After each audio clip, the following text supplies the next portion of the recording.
You see, we are building a democracy and we must improve. This House, when ministerial nominees are expected to be announced, it comes to you, the Speaker, first. You read to the public. The public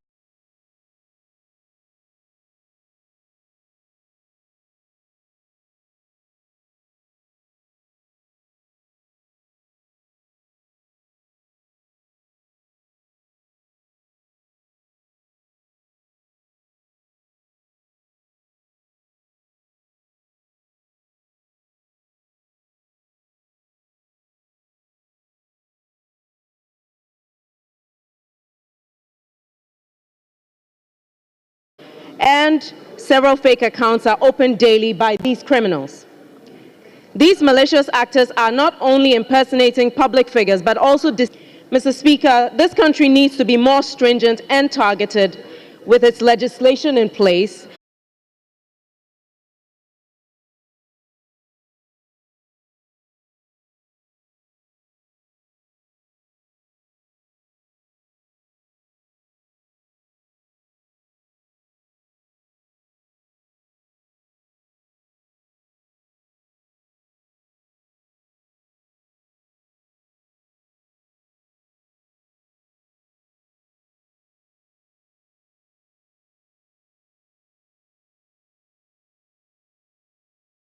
Canadian women in Kumasi in 2019 and the disappearance of 3 Takoradi girls in 2018 were managed with the use of technology and interagency and some external support, which highlighted the growing challenges faced by these law enforcement agencies.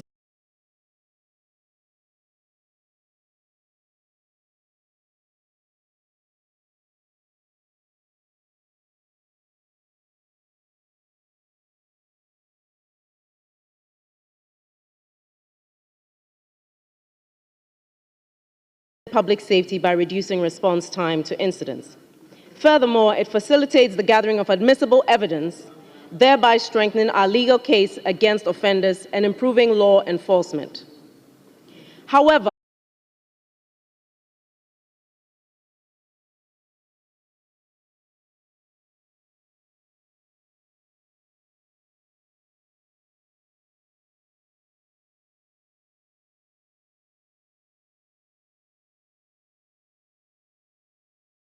today to deliver this statement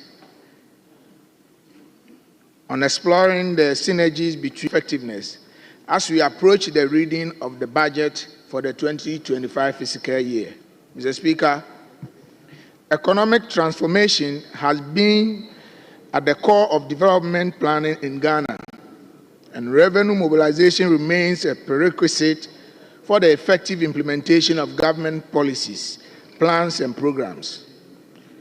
The above perspective boils down to the ability of the Ghana's tax system to generate the needed resources to fund projects essential for resilient growth trajectories.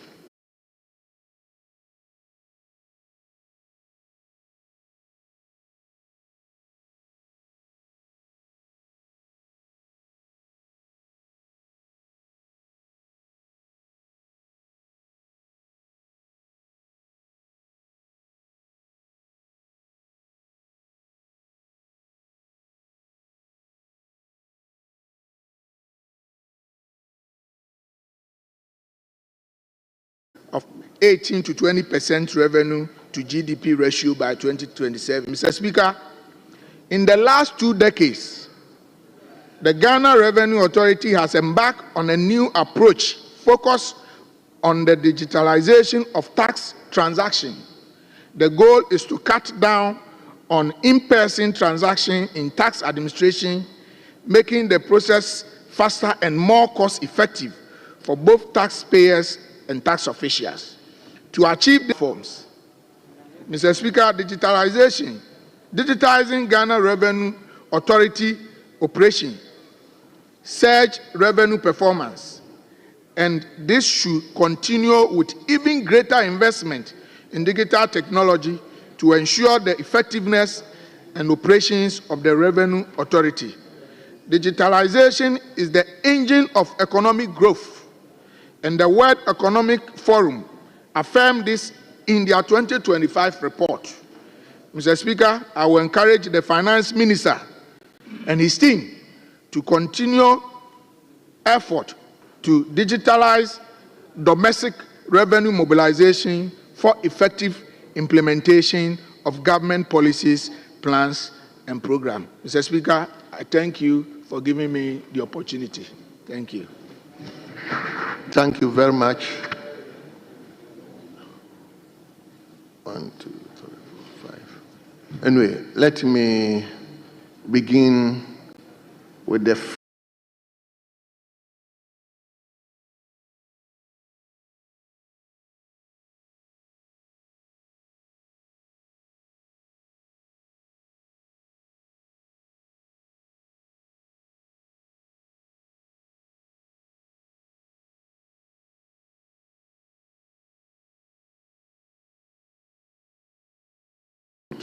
at the end of the third one. well noted. We will look at it. Yes, Honorable Sam George, may you begin with the discussion. Thank you, Honorable Speaker. Yes. Let me commend both makers of both statements, the Honorable Dr. Zanator Ajuman Rawlings and Honorable Kennedy Nyakose. Mr. Speaker, even though both statements have to do with technology, they look at two completely different sides. Zanator's statement speaks about cybersecurity and misinformation, while Honorable Kennedy Nyako is looking at improving our tax collection using technology. Let me just start by making a quick correction on Honorable Zanator's statement. She makes reference to the Bureau for National Communications.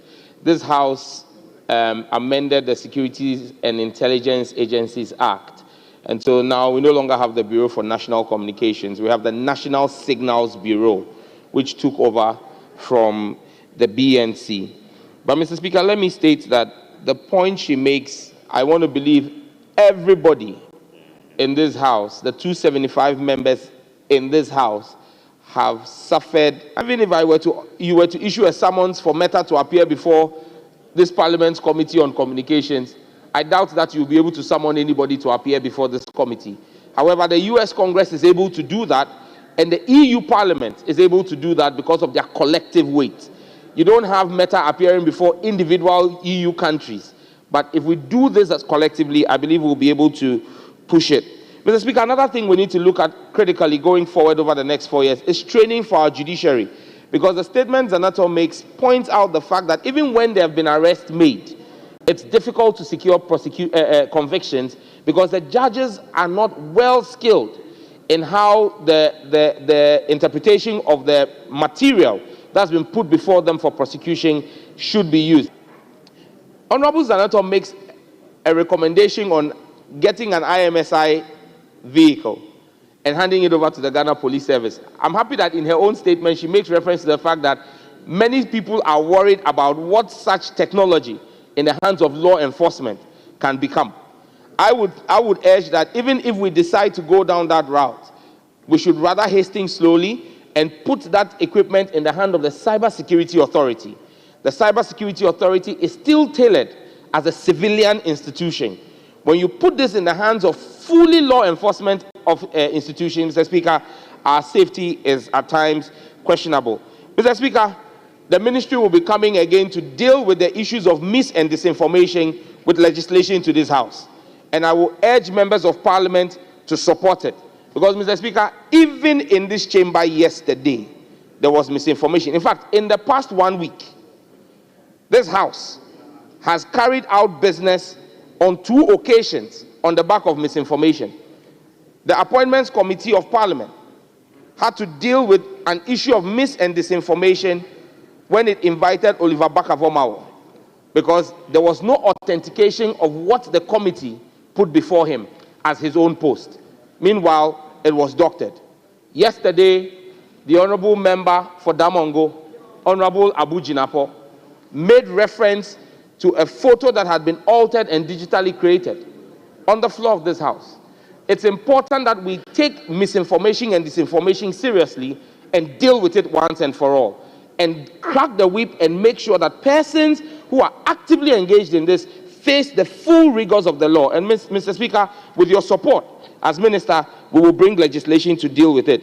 Mr. Speaker, I end here by saying that the new government, unfortunately, the Minister for Finance is not here, but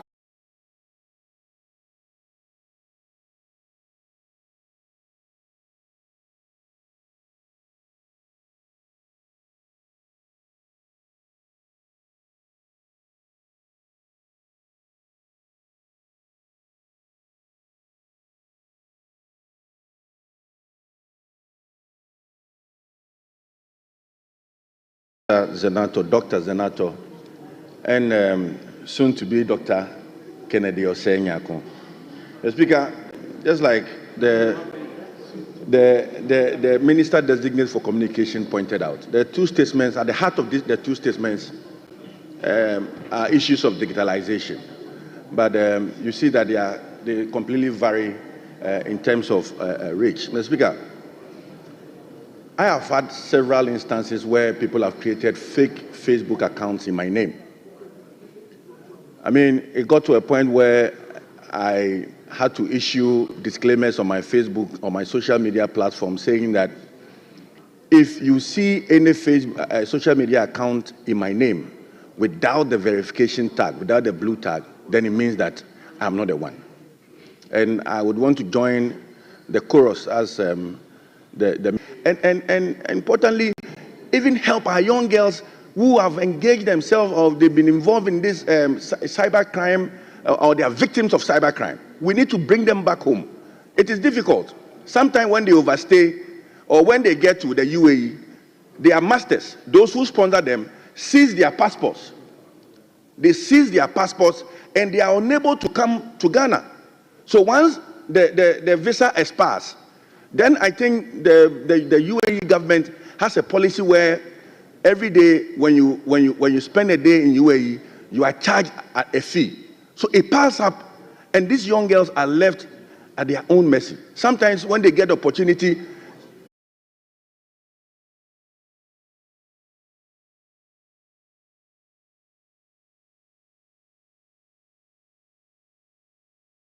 in America cannot, for want of word, chop my money. It's important that those monies are collected and used to construct the roads in my constituency. And I know that once we adopt these measures, the country Ghana will move forward and Ghana will develop through digitalization. But it's important, Mr. Speaker, digitalization just rings one bell. There's a name associated with digitalization in this country, Dr. Mahmoud Baumi. And I think it's important that we accord him that needed recognition. Thank you very much, Mr. Speaker, for the opportunity to contribute to the statements ably made by my colleagues. Very well. Let me go to Abena, North Town. Abena. Thank you. Leader, I'll come to you. Let me listen to your back first. Thank you. But make it around 5 minutes, please. Thank you. Thank you, Mr. Speaker, for the opportunity. I'm guided by Order 93.5 and I'm grateful for the opportunity to contribute to the statement by the Honorable the Honorable MP for Osu Klole-Kote constituency. Mr. Speaker, it is no doubt that social media is a powerful tool for communication, but it has become a breeding ground for troublemakers, for fraudulent activities, and all of us are victims. Mr. Speaker, a simple search on Facebook a few minutes ago revealed that I have about 28 different accounts created in my name, despite taking steps to verify my accounts, and on a monthly basis, I pay for the verification. Others have created fake accounts in my name, and they are using these accounts to demand things goes to affect the credibility of politicians or political leaders. The media and all stakeholders must see this issue as a national security issue, and as a matter of urgency, all of us must do our very best to ensure that we address this issue of cyber crime. Thank you, Mr. Speaker, for the opportunity.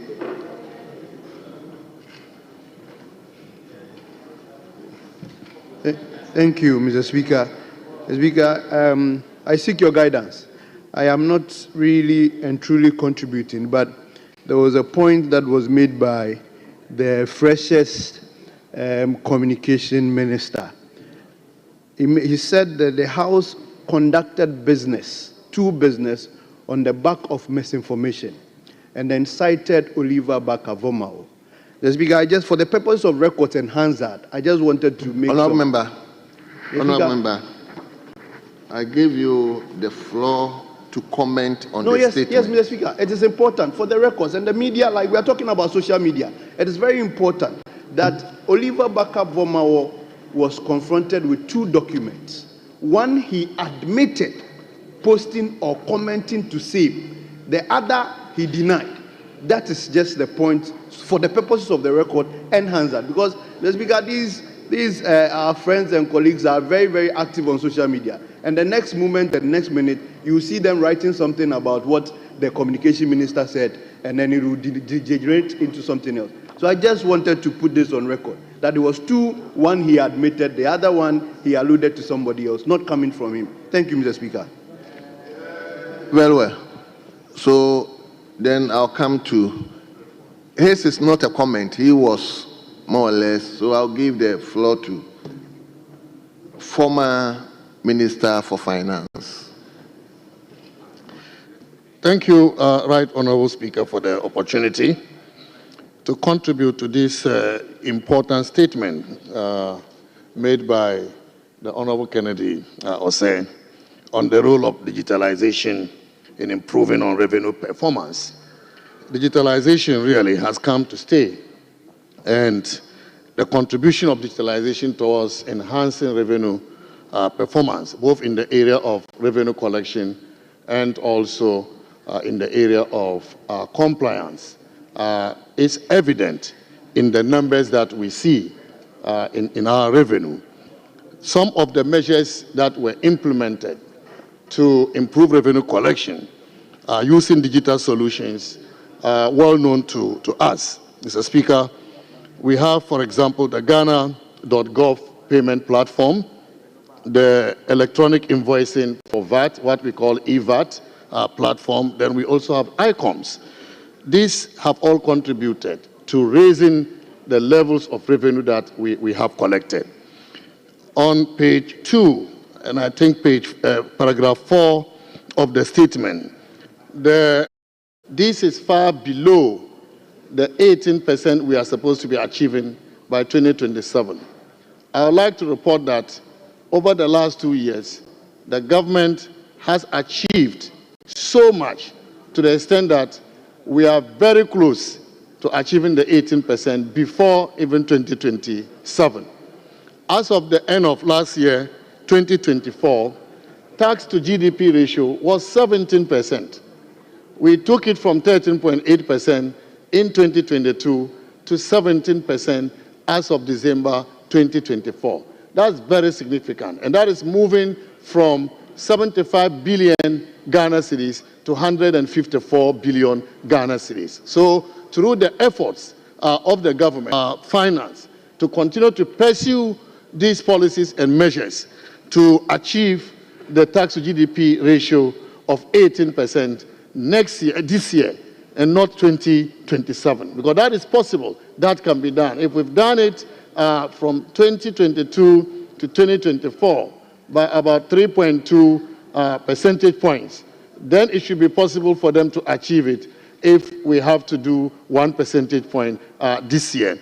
Mr. Speaker, making tax digital requires a number of measures. One is the faceless tax assessment and filing of taxes. 2 is to ensure that businesses and individuals keep digital tax records.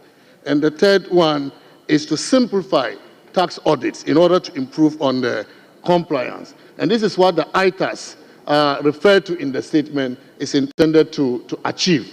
I again want to encourage the Minister for Finance to give more attention to the industry.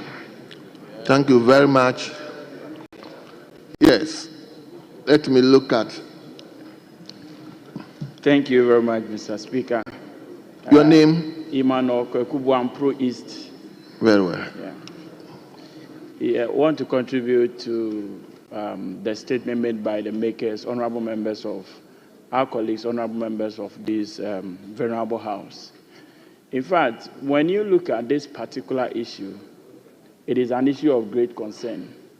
First, to tackle how we can use digitalization in increasing revenue for government and even for the state. You see, whenever we look at some of these things, we talk about government. But unfortunately, much of the private sector contributes a lot to these finances and taxes. You know, we got ourselves registered into SIMS and believing that every business, once you are registered, you have an account that you deal with. Your bank account, your telephone number, and then your business registration. Even at a point, our Ghana card was used as a TIN, that's your tax identification number. This tells us clearly that when we map up a strategy as a country, we would be able to use these tools available to us to make sure that whatever you generate, whatever you produce, you are able to account for it. Why is government not realizing full potential of our taxes? It's just because there is so much variance between what we earn, what we declare, and what we pay to government. And using technology, this can easily be breached. And there's so much responsibility on the communication ministry to make sure that they bridge that wide gap between what we see, what we do, and then what we earn as a state. To talk of cybersecurity is something that we all need to pay so much attention to. It is more or less becoming like an organized crime. When you look at the people involved, these are young guys who are recruited. And what they do is that most of them, they are people who go onto their system, clone the data of honorable people or members, and there are some that engage in direct calling. So they call you to find out exactly what you are doing. And there are those who also use your identification or your details to tell people that they are impersonating or they are the real people once you are being impersonated. Unfortunately, there seem not to be direct guidelines as to how these things should be kept. I was happy when Honorable Sam George made the point that he's going to lead another regime to make sure that we have some form of legislation to some of these things. The youth today are using unemployment as the benchmark for what they are doing. Unfortunately, they have that courage, that audacity to go about calling you and telling you that should they not do this, what do they do for a living? And I had an encounter with one of them after talking to him for severally. He said, boss, if we don't do this, how do we feed ourselves and our families? So you can imagine the level at which our young guys are taking this thing. And it is more of a social security. It is more of a national security. And this is something we should look at it collectively as a nation. Thank you very much, Mr. Speaker. Yes, let me give the last opportunity to the former education minister. Thank you, Mr. Speaker, for such a wonderful opportunity. Mr. Speaker, I want to commend the maker of the statement on cybersecurity, Honorable Dr. Zanetor Rawlings, for speaking to the cybersecurity challenge that we face as a nation. Mr. Speaker, with increased digitalization, it's not surprising that we'll have challenges in the space of cybersecurity. Mr. Speaker, I want us to also begin to look at the opportunities presented to us. Opportunity presented to us to improve education in this area at the high school level and at the university level.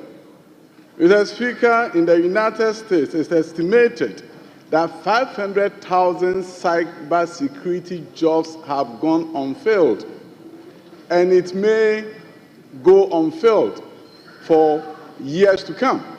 Around the world, there are 3 million cybersecurity jobs that are waiting for people to be trained to fill them. The opportunity we have as a nation is begin to look at the education system. At the high school level, last year, through the high school curriculum reform, cybersecurity content as a coursework was introduced. At the universities, we have to find a way to incentivize our universities to introduce courses in cybersecurity. We also have to begin to look at industry certification in the cybersecurity field. It may not just be enough to have an IT course at the university meeting this requirement. How are we preparing our youth to meet world standard requirements in areas like CIS cybersecurity, certification, CompTIA, network security? There are many industry certification programs at the world stage that our youth, when they get certified, can get jobs and work in that field even remotely. So as we look at the challenge, we also have to look at the opportunity the cybersecurity threat poses and actually contain and give us and begin to take advantage. I think this is where the Ministry of Communication and Digitalization, Ministry of Education, Ministry of Finance can collaborate to create grant programs that incentivize universities to create cybersecurity courses, that incentivize high schools with laboratories to also train students in cybersecurity. So as we take advantage of the challenge, then Ghana will put its best foot forward, providing the cybersecurity experts of the world. And I think that's an area that we need to take notice of. We also have to congratulate institutions that are doing this. I want to take this opportunity to congratulate Wisconsin University College with its Chancellor, Professor Paul K. Finn, for introducing a cybersecurity course at their universities. Other public universities can take a cue and follow suit, so that when we talk about the challenges posed by cybersecurity, we are also going to be able not just providing a legal framework for combating the menace, but we're also going to provide the people with the expertise to deal with challenges posed by cybersecurity. So as we confront the challenges, let us look at how we take advantage of cybersecurity threat as an opportunity and train the masses of people that will just not meet the needs of Ghana, but meet the needs of the world. Mr. Speaker, thank you for this opportunity. Thank you very much. Honourable members, we will bring close to the first statement. Leadership, you want to comment? Yes, okay. I'm obliged. Yes. Minority leadership. Mr. Speaker, thank you very much. To add our voice to the two statements being made, both by Dr. Ezinato and then Honorable Nyako, my partner from the Western region. I'm duly informed that that is his maiden statement on taxes. Mr. Speaker, I believe that the issues are clear. First and foremost, in this modern world, you can never do anything without digitalization and internet and the Internet of Things. It is therefore very appropriate that whilst issues of cybersecurity comes up as a country, we also rise up to the occasion. Mr. Speaker, it is a fact that today digitalization has made our lives more easier to live, and then it also gives us the opportunity to grow our country. Today, when you take the giants of the world, more than 5 IT companies control them: Apple, Microsoft, and the rest. And therefore, I believe that now that we are talking about cybersecurity, we should also be looking at the education we give to our children and the general population in general. Mr. Speaker, these days, if you are an MP, you should understand that you are not free. Every day, you see in your inbox, Minister, MP, your PA took money from us that we should pay 200 Ghana cedis to be employed at the military or the police or immigration. Clearly, it shows that there's an information gap and the expectations that comes from our own people. I have consistently said that our education will be incomplete if we don't start teaching critical thinking in our schools. Because I ask myself, how would an ordinary person think that his MP was to take 200 Ghana cedis from him or her before he gets placement in the immigration services or any employment agency in our country? So I believe that is number one. Two, we should also understand that we've made so many laws to curb the incidents in the internet or the digitalization space. We even have the Data Protection Agency, we have the Police Services Act, we have the Data Protection Act, we have the Electronic Transaction Act. We have a lot of laws, and for all these laws, there are sanctions attached to them. So the question you ask yourself is, how come people continue to perpetrate a lot of these crimes and we are not able to take care of it? Mr. Speaker, I do believe that it is time that these agencies become robust in dealing with people who are cited for such fraud, who are cited for such cyber security breaches, so that this country can see some calm and also encourage investors into our country. As we speak today, a lot of payment companies like PayPal still do not allow Ghanaians to fully use their services to purchase online across the globe. There are certain services who are still not even here in Ghana, like Amazon. They are still not in Ghana. They just recently moved to South Africa, clearly showing that there's something amiss when it comes to cyber security and fraud being perpetrated on the internet. It is for this reason that I believe that the new minister, who has been in the system for some time, will look at this area not just as an intelligence issue, but also as a way of life of Ghanaians, so that Ghanaians will have that full confidence to move a lot of their activities online to also get the benefit thereof. Going forward, Mr. Speaker, on the tax administration, I've had the responsibility some time ago as the Finance Committee Chairman of the Metropolitan Assembly of Sekondi Takoradi. We never increased any rate. We just digitalized, and our revenues moved within 6 years by 1,000%. So I'm clear in my mind when Honorable Nyako made it clear that we've been able to increase our revenues through digitalization. And I think that that is the way to go. Unfortunately, it is only in Ghana that when government moves services online, then people get annoyed. In fact, I remember when we came to power, immediately they moved the scholarship secretariat online. People started complaining. How can we benefit? It's online. We are not getting anything. Immediately they moved the YEA online. People even very reluctant to go and fill the forms. So I believe that we need education. We need to educate our people and let them see the real benefits of these interventions that government is putting in place. Because for us to move our revenues from 45 billion to over 150 billion through digitalization, I believe that that is clearly the way to go. In fact, recently in my region, we introduced what we call the e-tankers. We're trying to do this sanitation model with digitalization. And all of a sudden, the assembly started increasing revenues because of the ability to actually capture nuisance, sanitation nuisance online, and they were able to increase their revenue. So I believe that from what Honorable Nyako have said, it is also appropriate that we also look at the issue of financial literacy in our schools. A lot of Ghanaians don't seem to be abreast when it comes to issues of finance. And therefore, we find it difficult to understand ourselves even in paying the taxes to start with. In fact, in this house, I'd made mention that when it even comes to the issue of asset declaration, every Ghanaian should declare his assets so that people don't move assets from one place to another.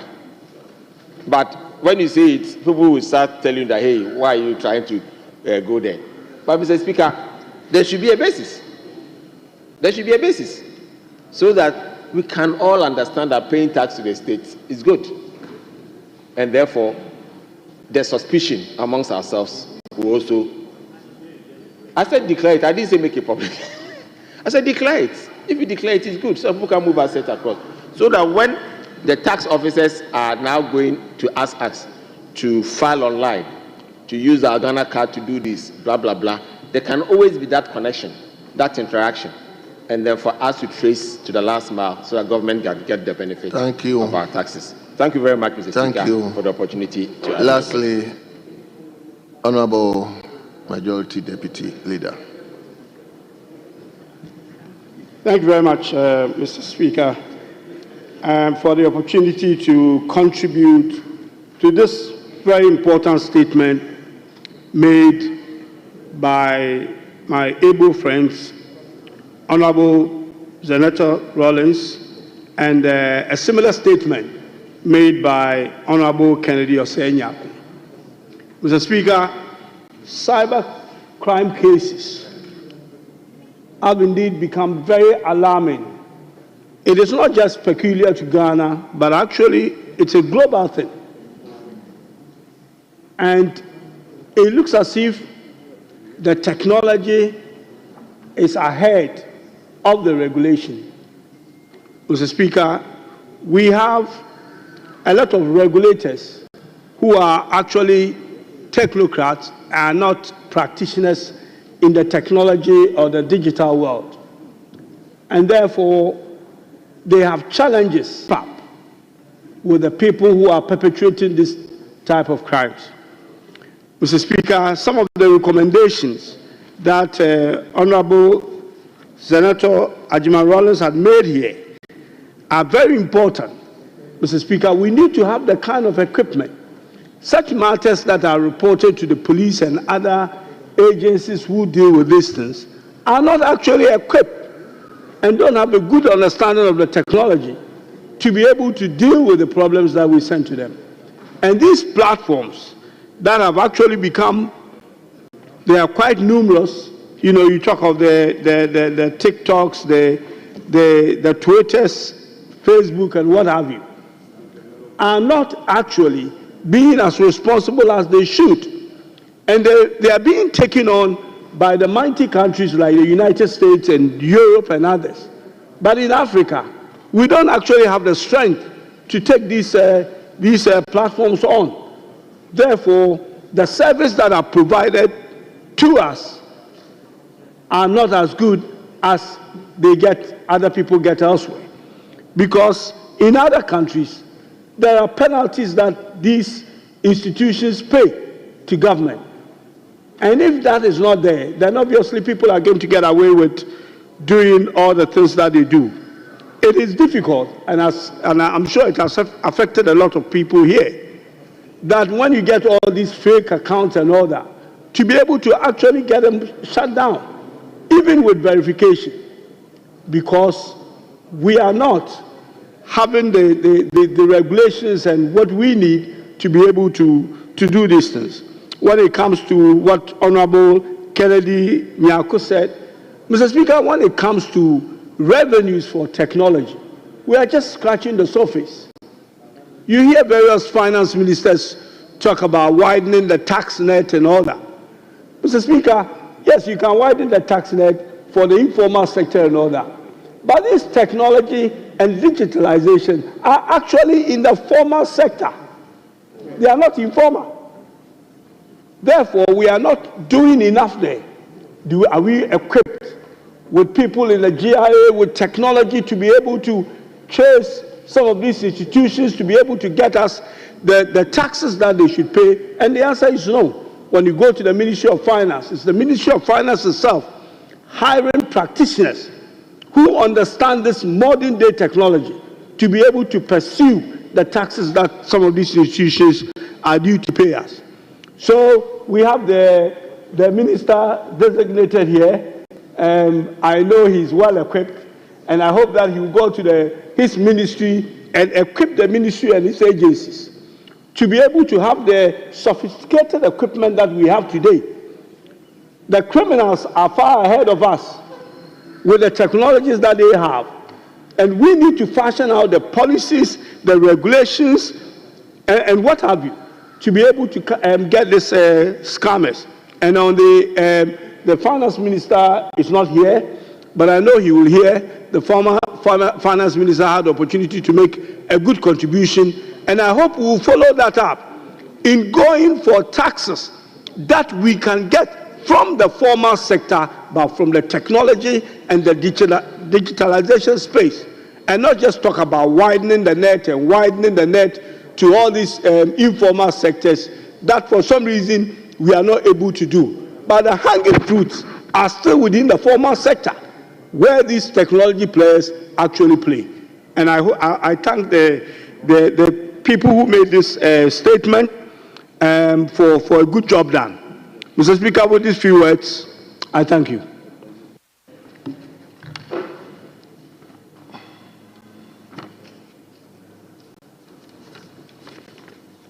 Thank you very much, Honorable members. We will take our third statement from Honorable Frisia Jane. And the statement is about the tourism potentials of Kintampo South. I guess that is constituency. Come again.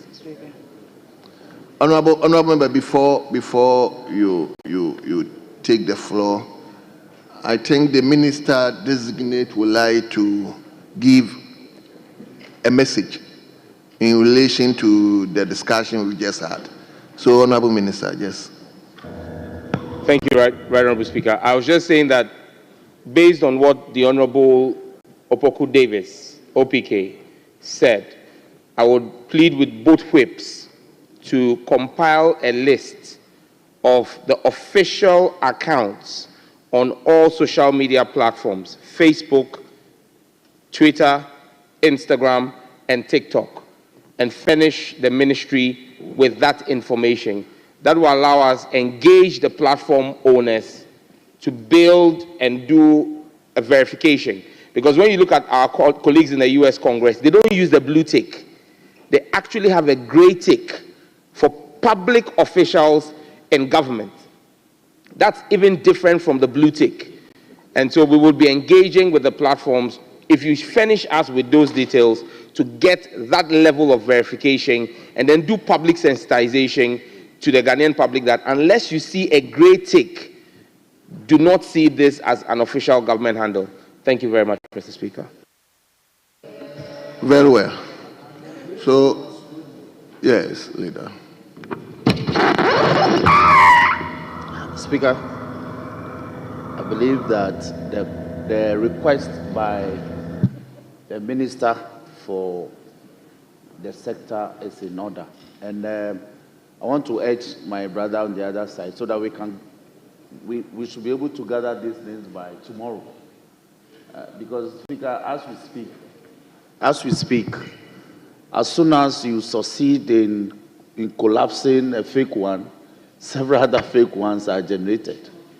So if they have a mechanism to be able to deal with the fake ones, it will serve the need and purpose for members to be able to reach out and communicate with the generality of the people, and to also reduce the fraud that's perpetrated on our constituents, especially where the system is deployed to attract money or demand from all of them. So we want to thank you for this request. Thank you.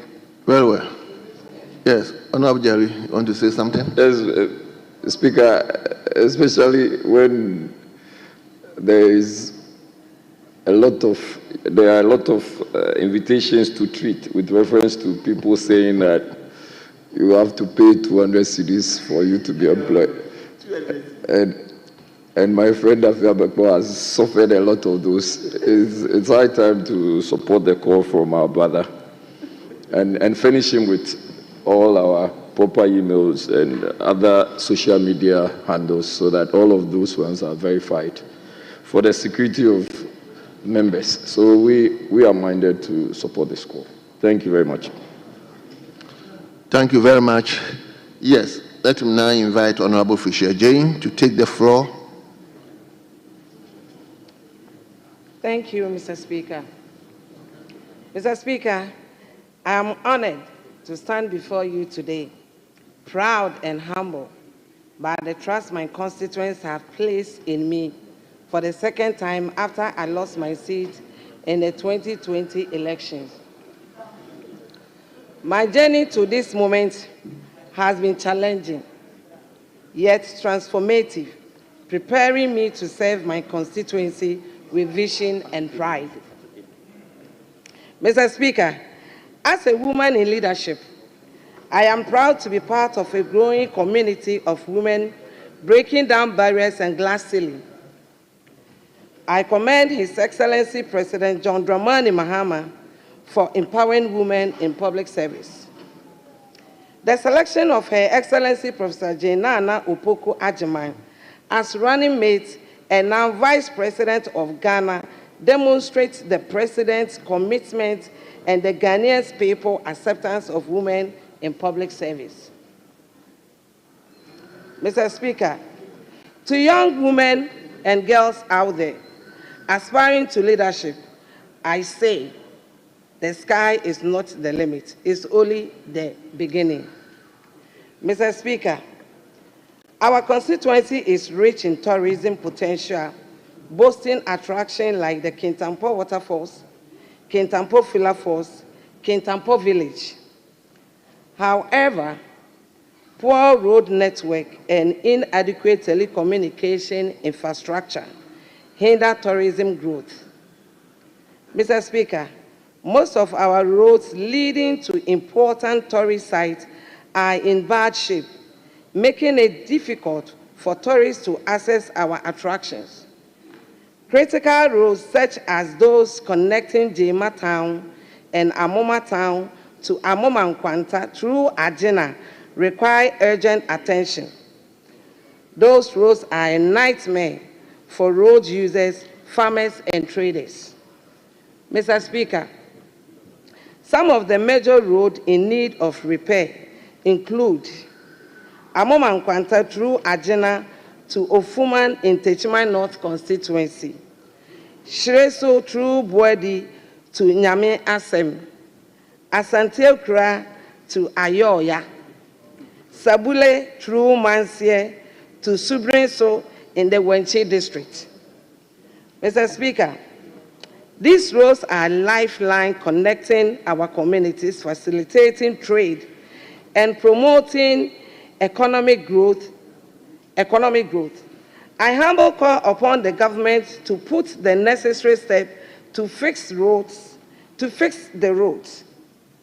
Mr. Speaker, furthermore, the lack of reliable internet service affects tourist communication and local businesses' ability to market their service.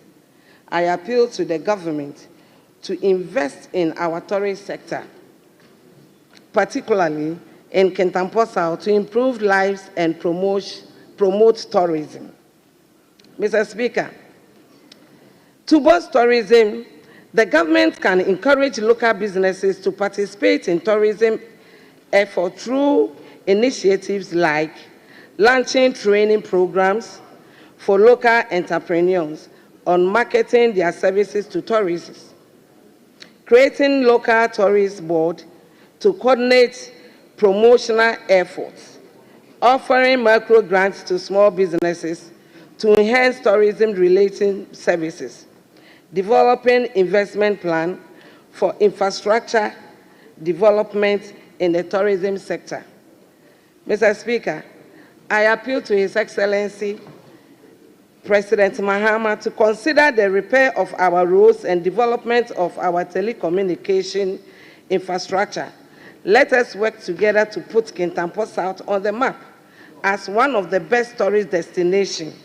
Mr. Speaker, Kintampo South is ready for the 24-hour economy. Kintampo South is ready to receive the world. Let us fix our road and unlock the full potential of constituency Kintampo South. Mr. Speaker, thank you for the opportunity. Yes.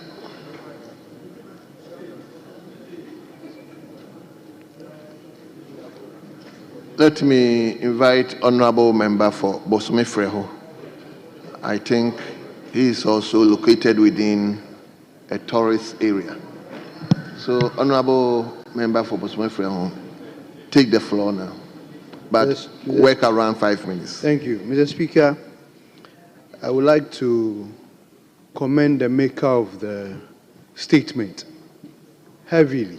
Mr. Speaker, this is as a result of the potential within that industry she has mentioned. She enumerated very critical and important sites and areas that is important, not just for her community, but also for the country as a whole. Because when tourists are coming into Ghana and they go to Kintampo, they would definitely make some payment and contribute something to the economy of this country. So even though she is advocating for Kintampo, it is important that we all join hands and commend her because it will have a rippling effect in Ghana. I want to just ride on the back of her statement to reiterate one or two few points that was made by the minister. The minister made some critical point at the vetting, which was captured in her report, in the report that we approved here. Which minister are you talking about? The Minister for Tourism. Okay. The Minister for Tourism. One was the ministry's preparedness to work with the MMDCs to develop local tourist sites. The Speaker, I think when we should pick each and every constituency here, and should that policy or that commitment by the minister work out, it is going to boost the tourism sector in this country. Because every constituency or district have a huge potential when it comes to tourism. And should the minister work hand in hand with the MMDAs to fix those areas, it is going to help us. The Speaker, the second one is developing the sites or the roads that leads to those tourist sites. The Speaker, it is important, and the maker of the statement also mentioned it. Not long ago, I mentioned a few waterfalls that I have in my constituency, Bosome Freo. The Speaker, I mentioned the Abrewa waterfalls. I mentioned the Bakoti waterfalls, the Awam waterfalls, the Bobium waterfalls, the Dani waterfalls, the Momosu waterfalls, the Tebri waterfalls, the Tebesu waterfalls, and the Subrisu waterfalls. The Speaker, all these waterfalls, when you look at the roads that are leading to these waterfalls, the Speaker, it is poor and bad. I am going around on social media, internet, advocating that foreigners, Ghanaians, visit these sites. The Speaker, but when they get to the district or the constituency, getting to the sites is even difficult. The Speaker, let me single out one, the Amamos waterfalls. The Speaker, history studies have shown that the Amamos waterfalls is medicinal. The Speaker, when you are sick and you happen to bath the Amamos waterfalls, you will be healed automatically. Now, imagine people want to visit Amamos waterfalls, but they cannot go. You have to walk because the roads are not motorable. Accessing those places are difficult. So I want to commend her and plead with the minister in charge, with government, that roads in these areas, particularly my constituency, Bosome Freo, must be looked at because we have a lot of potential when it comes to tourism that the country will benefit from, that the district will also benefit from. Mr. Speaker, with these few words, I want to once again commend the maker of the statement and then thank you too for giving me this opportunity. I'm grateful. Thank you very much. I hope Honorable Minister for Roads and Highways is here with us. Honorable Minister for Roads and Highways, I hope you heard the discussion. Honorable Fisher-Jay and Honorable Nana Asafo-Jay, all of them are talking about roads leading to very important tourist sites. So that's why I'm just drawing your attention to it. Yes. Let me give the opportunity to the freshers. Yes. Minister. Thank you, Mr. Speaker, for the opportunity to contribute to the statement on the floor regarding tourism and the road network. Okay, welcome to you. The good people of Garu would also be very happy if I bring their concerns regarding developing tourism potential in the area, which we have. We have a vast land connecting Upper East and Northeast, two conjoining towns, district, the Garu district and the Bumkurugu district. We have a very beautiful geographic landscape there called the Gambagas Cap, which, if developed very well, with the promise made by His Excellency John Dramani Mahama to complete the Eastern Corridor, would also go a long way to help in the transportation of tourists to that site. At that very site, we have a building there that was put by our first president, Dr. Kwame Nkrumah, to house him when he was on holidays.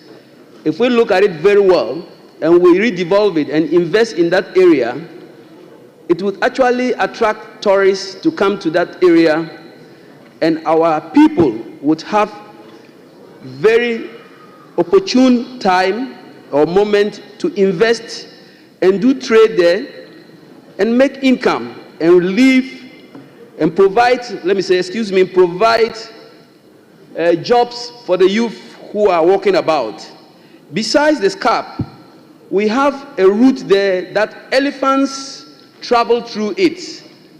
From Togo, they come to Garu, move through the SCAP, go to Tili in the Zebila constituency, and move up to Nangodi.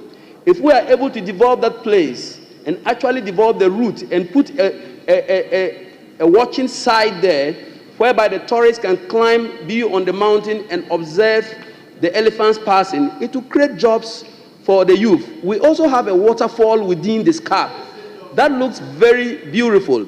So I am also trying to appeal to the road minister and His Excellency John Dramani Mahama to ensure that the Eastern Corridor Road is properly captured, and that the tourist minister for tourism should also factor in his investment in the tourism sector to develop the area within the SCAP where the Eastern Corridor Road will pass, to make it a tourism attraction site whereby we could gain foreign income and Ghanaians can come to that place and also have fun. Besides that, that place is very virgin in the sense that we don't have so many vehicles passing there. The grass there is fresh, the air there is fresh, the temperature there looks very accommodating, so that members of parliament here, when you want to have some time to relax and breathe natural oxygen, you come to the Gambagas Cap between Garu and Bumkurugu and Yunyo. So you have some fine time there and relax yourself. To this end, I would say that the presentation was apt, and we add our voice to call for road development and tourist development in the Garu area to attract foreign income for us. Thank you. Thank you. I'll take the last one. Yes, Honorable Isaac Boama.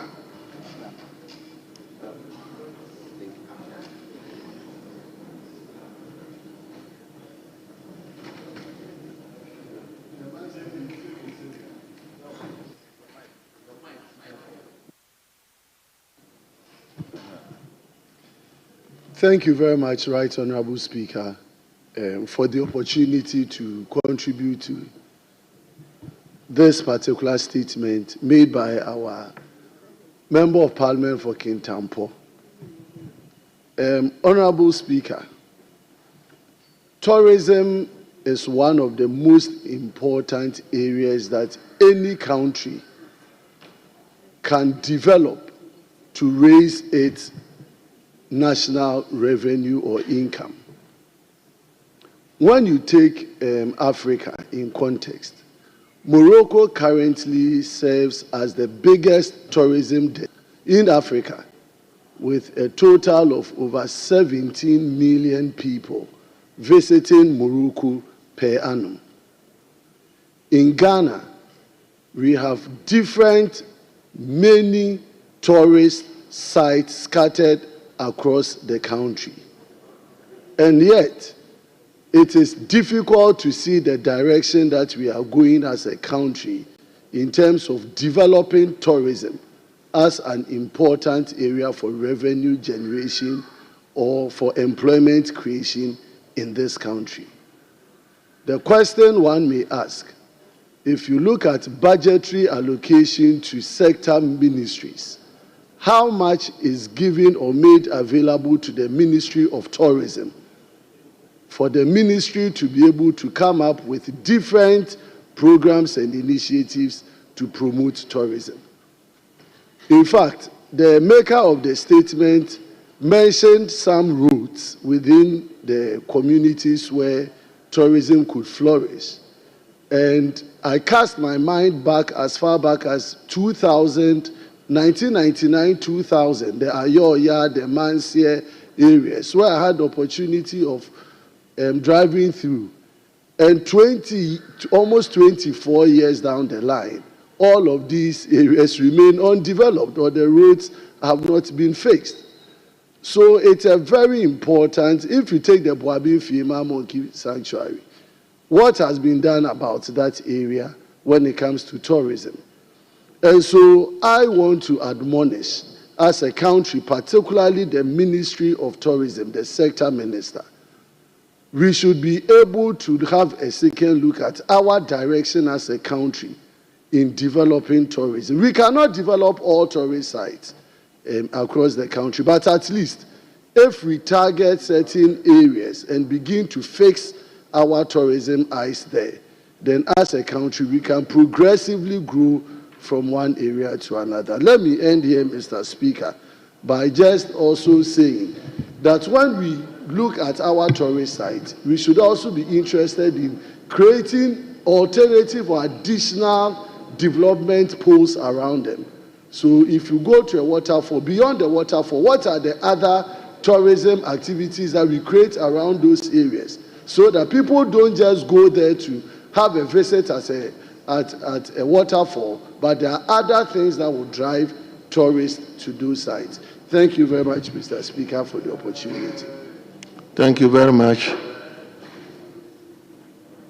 Honorable Rashid Pepu. Thank you, Mr. Speaker. Mr. Speaker, I just assume you have forgotten I was a leader of this House. And that priority should be given to Mr. Tradition, Mr. Speaker. And you are my friend. So for 4 times I was on my feet, and you often will ignore me. I hope this time around. I thank you for this opportunity. Mr. Speaker, tourism is a very important area, and for every nation in this country, in this world, it's a key source of income to the people, and it's a process by which a nation is exposed to the economy, the development of the economy, and the beautification of the cities and other development areas that are shown to the people. Mr. Speaker, the maker of the statement has been very specific in this description, and I'm happy that we are discussing tourism today. Ghana is a huge tourism center, and yet, as other people have spoken, other members of parliament have spoken, we have not explored this to the deepest, and it's killing the spirit of tourism to grow beyond where we know it. We have not good roads, we have not got enough infrastructure, and it's becoming a pain that all this potential of boosting the development of culture and getting and reaping the benefits of it are just passing by whilst we cry of lack of funds. Mr. Speaker, various tourism types exist. Sometimes people travel just because they want to see animals.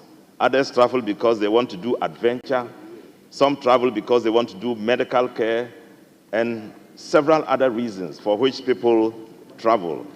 Mr. Speaker, so we need to capture on one of this, the history of this country, where we have come from, where we have gone through, the pain we have suffered in slavery, colonialism, all still have elements that we can explore to create value to our people. And I will urge the Minister for Tourism to rise to the need for expanding tourism in Ghana. Mr. Speaker, tourism is not simply the fact that you want to travel to another country. Internal tourism is as important as when you travel out of the country to see things you have not seen, to experience situations you have not experienced, to see and feel the culture, social impact of development of other nations. And so, Mr. Speaker, within Ghana, we want to encourage young people, elderly people, to go out to other places they have never been to, even though we live in this country, to see what they should have seen years before their travel. So I want to commend the maker of the statement, but to also say that the tourism perspectives that we have captured in our manifesto should be explored to the fullest, so we can effectively develop tourism and feel the joy of it, and feel the benefits of it, and create the needed value that is in tourism, so that in the end, we are not only showing the beauty of Ghana to the world, but we will also be getting the benefit of it in terms of economic development. One of the painful things that we often experience is that people come here, they've heard so much about Ghana, they've heard about our independence, our struggle we went through to gain independence. They want to come and see some semblance of it. The Speaker, they come back, and many go back to write bad stories about Ghana. They talk about bad roads. They talk about weakness in our infrastructure. They talk about the poor sanitary conditions. Some take pictures of them and show it to the world. Mr. Speaker, we would need to grow Ghana beyond the ordinary mention of Ghana and the fact that we grow to meetings and they are there on and over and over. There's a need for us to work directly on the infrastructure of our country, on the need for us to have a sensitive view about how we want the environment to look like. And this is all going to contribute to the value of tourism that we want to experience in this country. Mr. Speaker, let me thank you very much for this opportunity, and let me thank the maker of the statement for bringing it out. And if the minister is here for tourism, it is important for him to come and make a statement here one of these days and tell us the potential of tourism and what he's going to do to get us to benefit out of it. Thank you, Mr. Speaker. Thank you. Let me give the last one to Honorable Asante Achime. Asante Achime, yes. Asante Achime North. Thank you very much, Mr. Speaker. I want to stand by Order 631 of the Standing Order and bring my contribution in the local language. Order 633. Are you going to do the interpretation in English? Yes, I can do that, yeah. If you can do that, but why do you want to do it in Twi?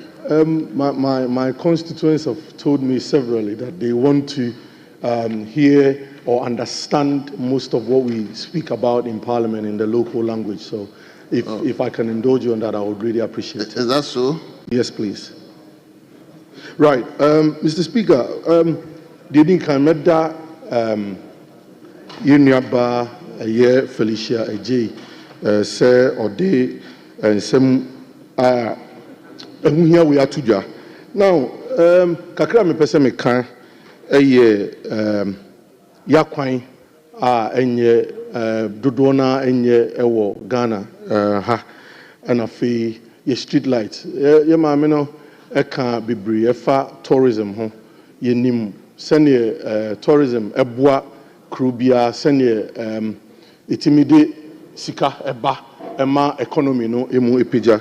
Now mefa kwanya we so no masa atwe aban na dwen asi se ye nyina nim se ye vice president ye maame Jane Nana Opoku oye oba na ya na etode bia ya sefem se wonnam ba bi te se East Legon ene mia bibre a ye nuanom ma sɛnea ɔmo asalae ɛwɔ kwan ho a wobɛ ya na ɛyade ɛyɛ asɛmfam ɛno nti mehu ne sɛ yɛbɛtumi afa akwanya bi so na yɛtu mmaayifo sɛnea ɛbɛyɛ a ɔmo gyinagyina kwan ho sɛ obi wɔ hɔ a bi a wɔfiri America wɔfiri UK wate Ghana ɔpɛ sɛ ɔbɛgye n'ani kakra wɔ Ghana ɔpɛ sɛ ɔvisite tourism sites na ohu nneɛma bi sei ɛna afei nso yɛ street light a bebree wonam a ɛnyɛ adwuma ɛno nti ɛma yana kuro no mu anigye no yana nipa bebree nhyɛ da ɛnnya ne saa ɛno nti mefa kwanya wei so na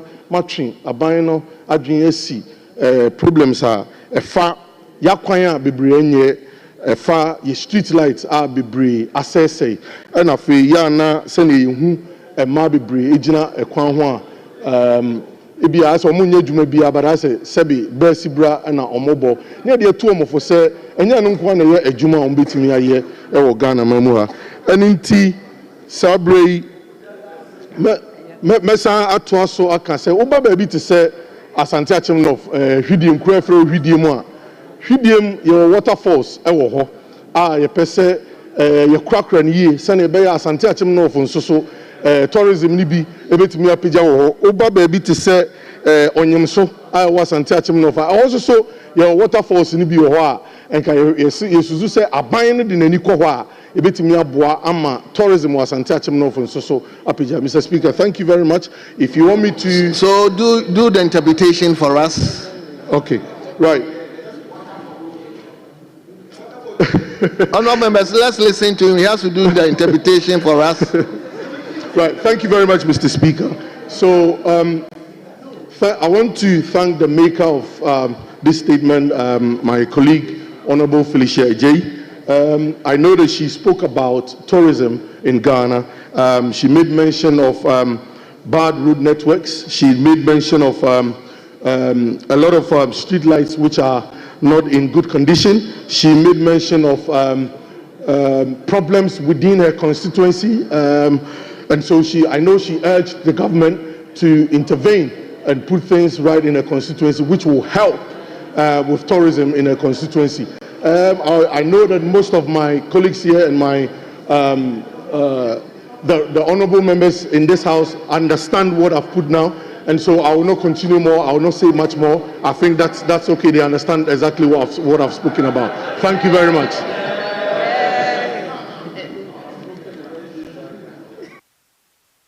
Very well. Honourable members. Honourable Saramo, are you coming to litigate on this matter? Speaker.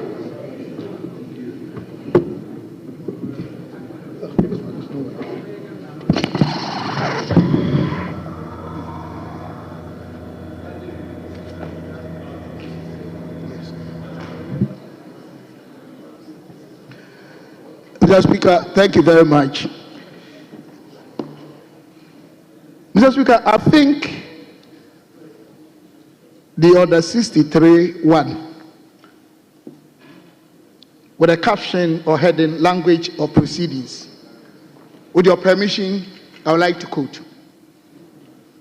The proceedings of Parliament shall ordinarily be conducted in English, except that a member may exercise the option to address the House in a local language if facilities exist in the House for interpretation by the member or for contemporaneous interpretation. Mr. Speaker, I think in this House it is visibly, credibly, crystal clear that we don't have that facility to allow my honorable member from the other side to, in my opinion, per the orders, put up this unparliamentary position or action. Mr. Speaker, I would like to admonish the rest of the House that we should not misinterpret the standing orders and by doing that mislead other Ghanaians. It is extremely important and critical that we lead for the larger relevant stakeholders out there to follow. But before I end, I would like to make an input into this very good submission. No.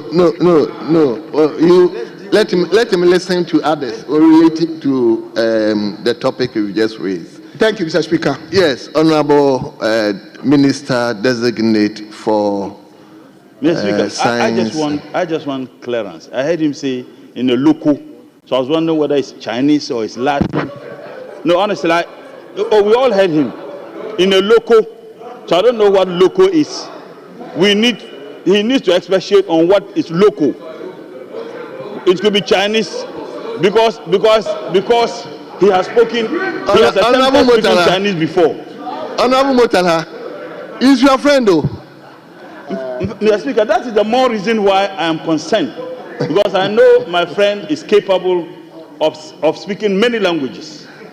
So I don't know whether once again the local is Chinese or is Latin. He's a very intelligent person. So if he could explain further what local means.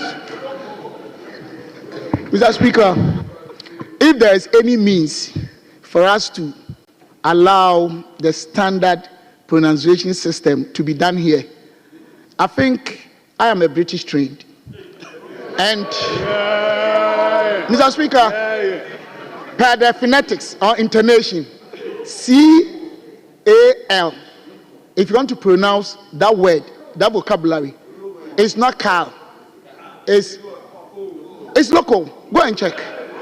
So, Mr. Speaker, I think my brother and a friend, if anything at all, he knows that in terms of store of vocabulary and intonation, according to the Queen's language, I think I have authority over that. And he has to accept that fact. In any case, it's not the pronunciation that is significant here. We are talking about adhering to the standing order, the very law that we ourselves have created. Because once you do this, you are just giving the whole house out. Because other people have read this, other stakeholders, they will take us on. Because adhering to the rule of law and the standing orders should begin from the house. And I think that is where the importance as a definitional element of what we are doing right now matters. Thank you, Mr. Speaker. Let me hear other people in relation to Standing Order 63. Yes, Honorable Member for Lower Manyakrobo. Lower Manyakrobo. Yes. Thank you, Mr. Speaker. Mr. Speaker, when you read at Order 63.1, the rendition is like this. Sorry. Member may exercise the option to address the House in a local language, if facilities exist in the House for interpretation. Mr. Speaker, yes. Mr. Speaker, I believe that facilities here must be defined. Yes. Mr. Speaker, yes, and the gentleman has gone ahead to interpret. So I don't think there's an issue here. The fact is that if the person is going to facilitate interpretation, he has done that. He did it himself. Please, Mr. Speaker, at least I've been here for some 13 years.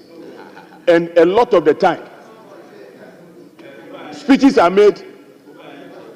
Members, please, Speaker, let's respect each other. Please, you spoke. Just allow him to speak. Afterwards. Mr. Speaker. No.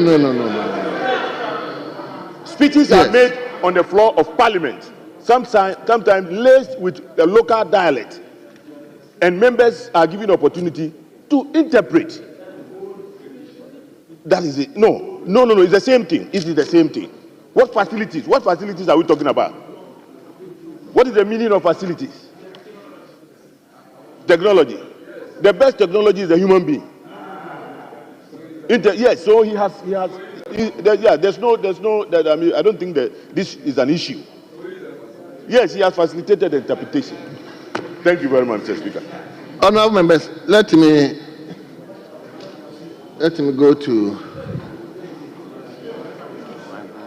Mr. Speaker, thanks for the opportunity. I don't want to belabor the point, but I think in the wisdom of the crafters of the standing orders, there is a reason why there is emphasis on contemporaneous interpretation.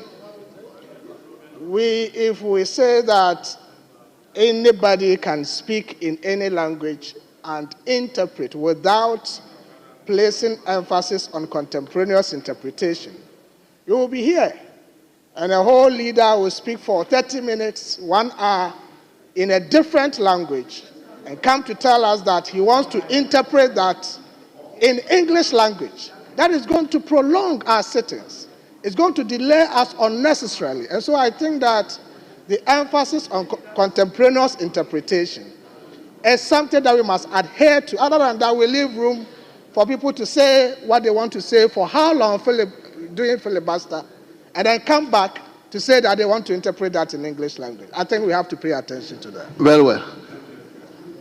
Honorable members, the honorable member sought permission that his constituents would like to see him speak in the local language.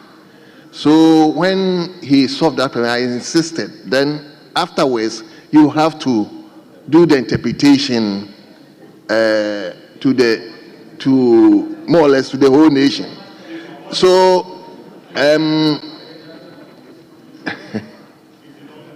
so I think we should allow him. Honorable members, I think we should allow him. He sought permission, not that he just got up and spoke. He sought permission that his constituents would like to hear him in the local language. That's why I allow him. But I insisted that afterwards he have to do the interpretation himself. Yes, Honorable Susu, let me hear you on that. Yes.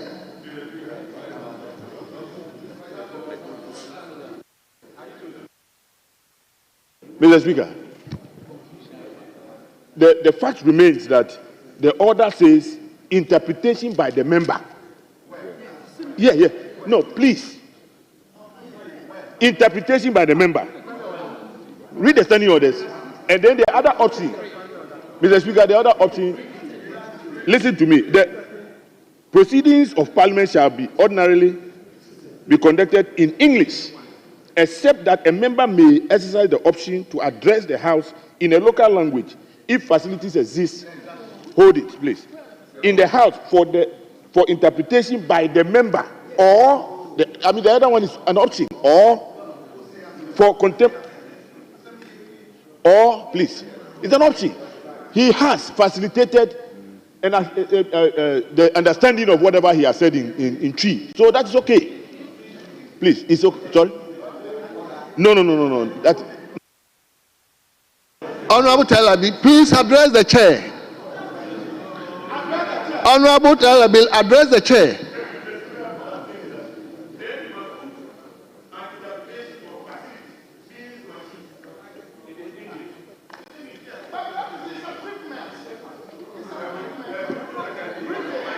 Facility can be space, even space and time. Oh, my friend. Space and time. Master. Yes, let me listen to Sosu. Thank you very much, Right Honorable Speaker. Mr. Speaker, let me first start by thanking you for the opportunity given to our brother to express himself in a local language, and also giving him the opportunity to interpret same in English language. Mr. Speaker, it is the rule of this House that this House is a master of its own rules. And when it comes to the interpretation of the standing orders, the views of the Speaker supersedes everyone's view. Mr. Speaker, indeed, if anyone has a problem with you admitting someone speaking in a local language, the time for the person to make that interjection is not when the person has finished making his contribution and interpreting same in the English language. In any event, our society is evolving, If we talk about Ghana progressing and moving away from neo-colonialism and neo-colonial ties, one of the ways we do that is, Mr. Speaker, what you have done right here in this House. So you should be commended for upholding that position and allowing the member to make his statement in his local language and explaining same in English language. Mr. Speaker, that is notwithstanding the fact that what my colleague said is indeed a position, that there should be facility. Ordinarily, perhaps there could have been, earpieces or where there'll be where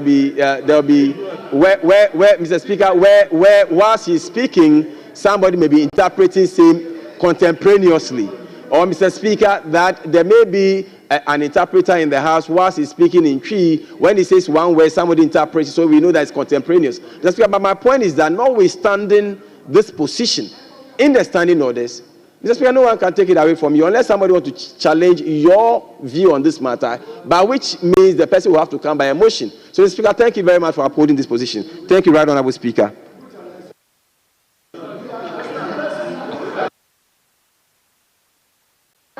Thank you, Mr. Speaker. Mr. Speaker, the Constitution is very clear.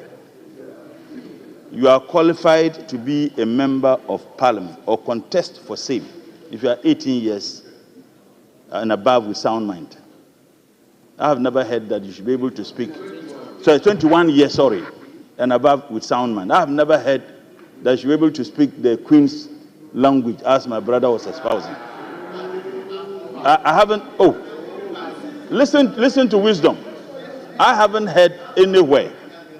To be very honest, Mr. Speaker, if you monitor proceedings in other parliaments in Africa, the Kenyan parliament, the South African parliament, and many other parliaments, they speak their local language.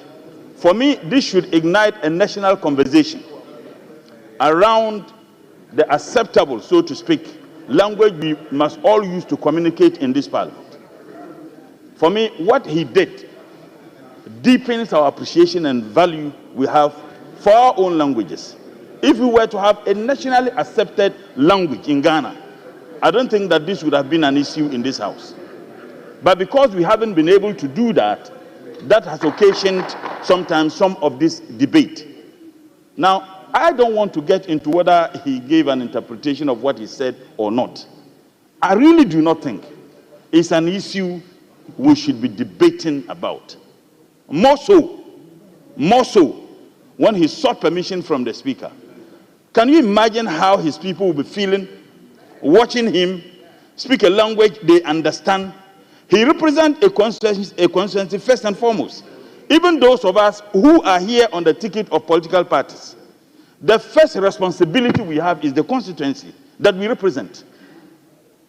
How do we know whether at the time he was making this contribution, the chief of his area was not even watching, who would feel very proud to listen to their son speak a language that they can resonate with their feelings and aspirations? So I think that we should not take the shine from this honorable member. We should not take the shine from this distinguished honorable member. Mr. Speaker, your decision is finito.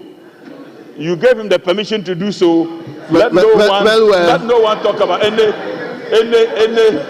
local. We don't want to hear any local again in this House. No local Honourable members, let me listen lastly to. Thank you, Mr. Speaker. At least, Mr. Speaker, once a leader, always a leader. Thank you very much. Mr. Speaker, we are all very proud, and it will be in our interest for this House to allow each and every one to speak his language. I will be very proud to speak Konkomba in this House. Mr. Speaker, the colleague who spoke quoted standing orders. That's what he did. And we all agree that you are the master. I think that, Mr. Speaker, that is the reason why Mr. Speaker, I've not asked for your leave to speak Konkomba, so I wouldn't do it. So what we are saying is that our friend came under a wrong order and spoke. Why? Because order 63 does not permit him. No, he quoted my friend who spoke earlier. He came under order 63. Please, he came under order 63. And that is where this go in, come out is all about. So, Mr. Speaker, we want to thank you, and we think that we are all proud of our colleague. Whatever language he has spoken, we are all in for that, Mr. Speaker. Thank you. Mr. Speaker. Thank you. Mr. Speaker, with your leave, I want to say that in Konkomba, Mr. Speaker, Mr. Speaker, in your danke, Echoni Makam Lawali, I would do ya Mua Lemuna, Anulumabe, Ndokanda Yapam, Kudongana Yapam, in the little pump, Mr. Speaker.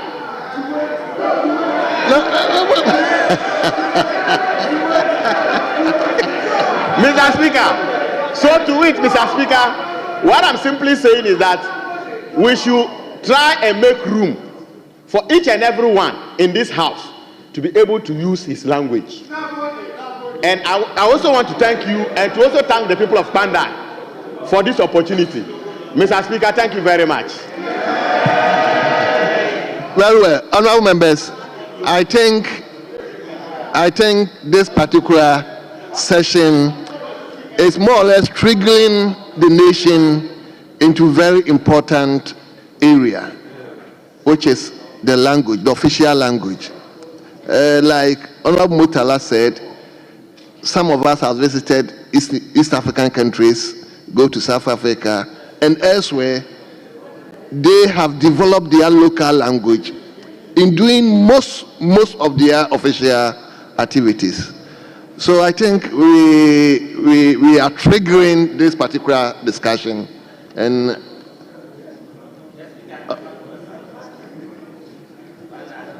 okay, let me. Thank you, Mr. Speaker, for the opportunity. First of all, Mr. Speaker, the rules or the standing orders of this Parliament provides under Order 6 interpretations. What it has failed to do is to clearly interpret or provide definitions of some of the wordings or the phrases or otherwise the sentences used in the standing orders. First of all, my first, if you like, the evaluation or the review of this whole standing order. Mr. Speaker, I'm making a very valid point. Even a common proceedings of Parliament is not captured in our standing orders. What constitutes proceedings in this House is not even captured in the standing orders. And the standing orders, Order 6, if anybody will refer to it, even proceedings in this court is not defined. What constitutes proceedings in this House is not defined.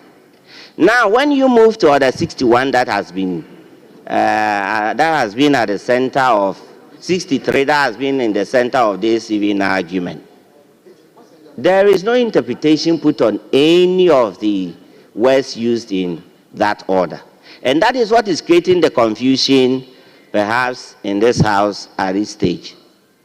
What we must do is to take time and go back to the standing orders, and every word, every phrase that is used, we must put interpretation on it, first off, to be able to help the House to understand so that members in this House will stop putting their own interpretation on the words used in these standing orders. That is my first suggestion.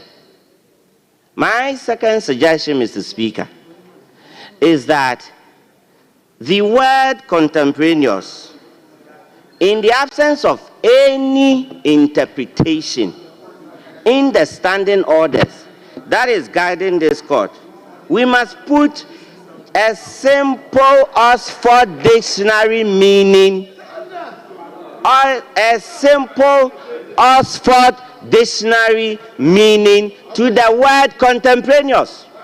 And what does that mean? Because that is common to every member in this House.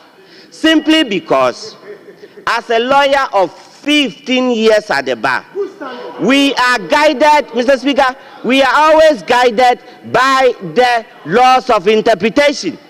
Interpretation, we have literary approach, we have purposive approach, and anyhow you look at it, the words that has been captured in the order that has become subject of debate in this House, the only simple reason or the only simple meaning you can put to the words there, contemporaneous, is that the interpretation and the time of making the statement must occur at the same time.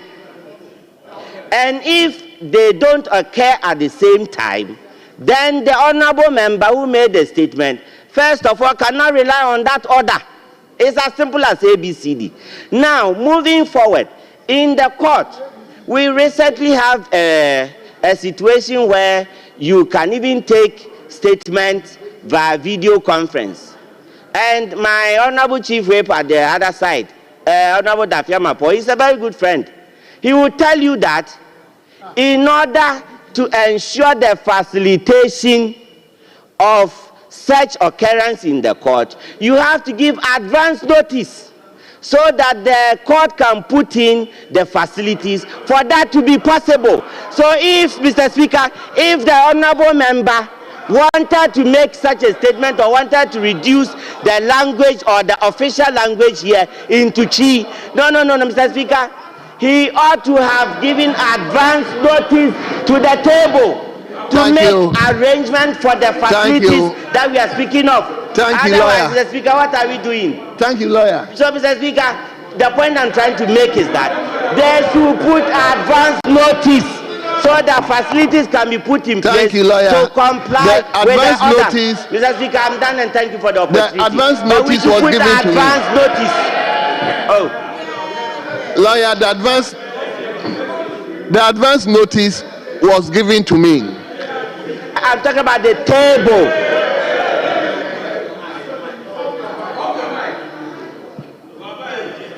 Well.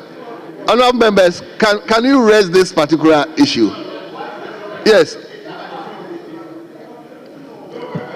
Speaker. Afterwards. Speaker, I thank you. Speaker, I thank you for the opportunity to make some comments on the matter presently before the House. Indeed, the heckling of the honorable member is totally unnecessary. Because, first of all, pursuant to Order 6... My leader, nobody heckles him. Oh, Speaker, it's a term of art on this. Well. It's a term of art. So we cannot appreciate what's happening.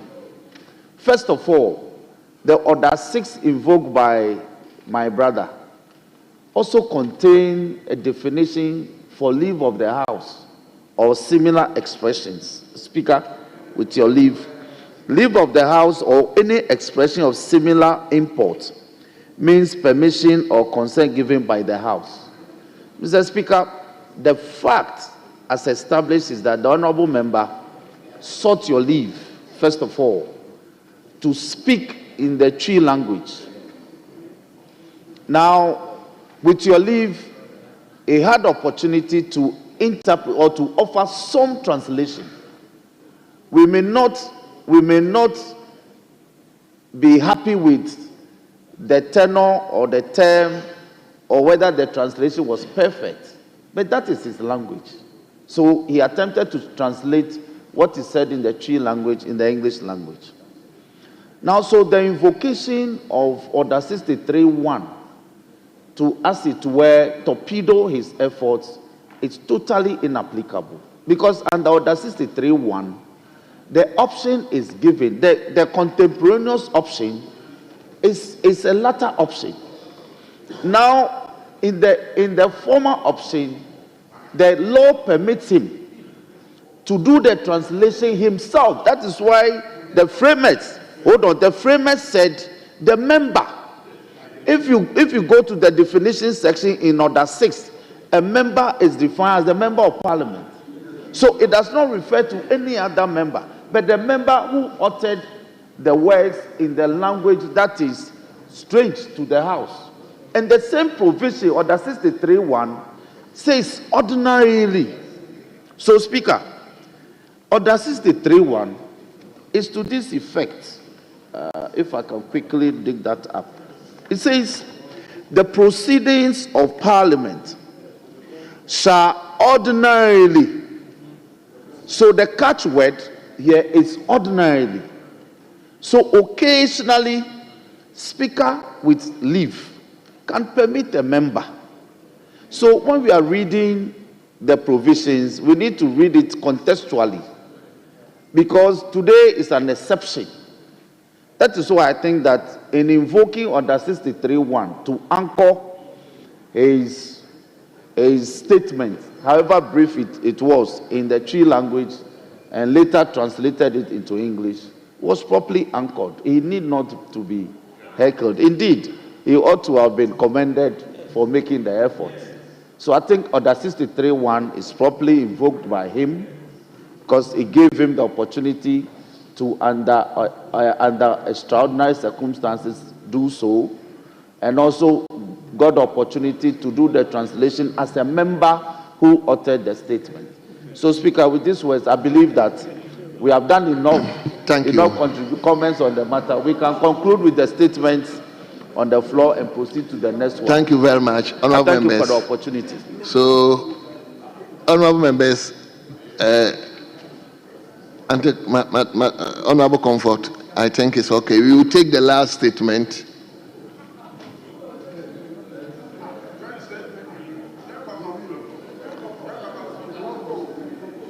Speaker, I can see my members agitating for the joint caucus. So let me provide some information before we take the statement.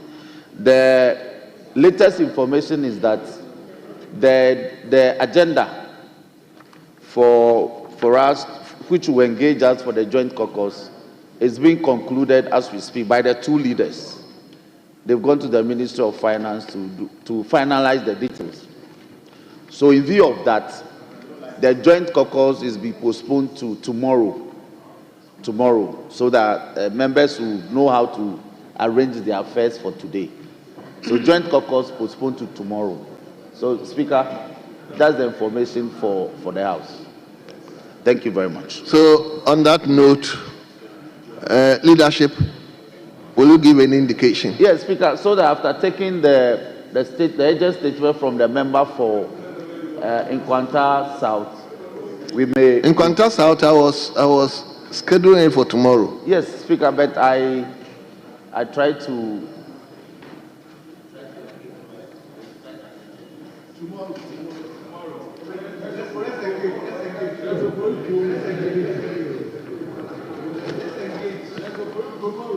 You see, what I normally do is the statement, I take one here, I take one here. So I've seen his statement, but the last one that was taken was from Frisia. So I was going to go here so that... Speaker, in that regard, I'm entirely in your hands. We can take one more. One, then we can adjourn for the day. One. If we are minded, Speaker. I thank you. Okay, then let me... Yes, Doc. Yeah, thank you, Mr. Speaker. There's an issue of public importance that I want to draw your attention. Very well. I was directed by leadership to make a statement on meningitis outbreak in the Upper So West. you are coming under hot order? My order book is not. Order 93. But what I'm saying is that I'm just drawing your attention. I'm not I necessarily. understand perfectly. Yes. You can once it is a matter of urgent. Yes. You will be given the opportunity to. But I just want us to know what we are doing. If yes. you are coming under any agency to make any statement, then please anchor yourself with the appropriate standing orders.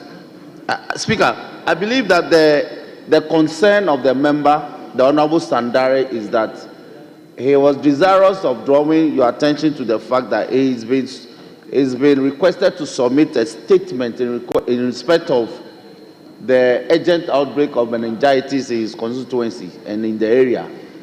But then he had no indication as to when it's been admitted and when he will be permitted to take it.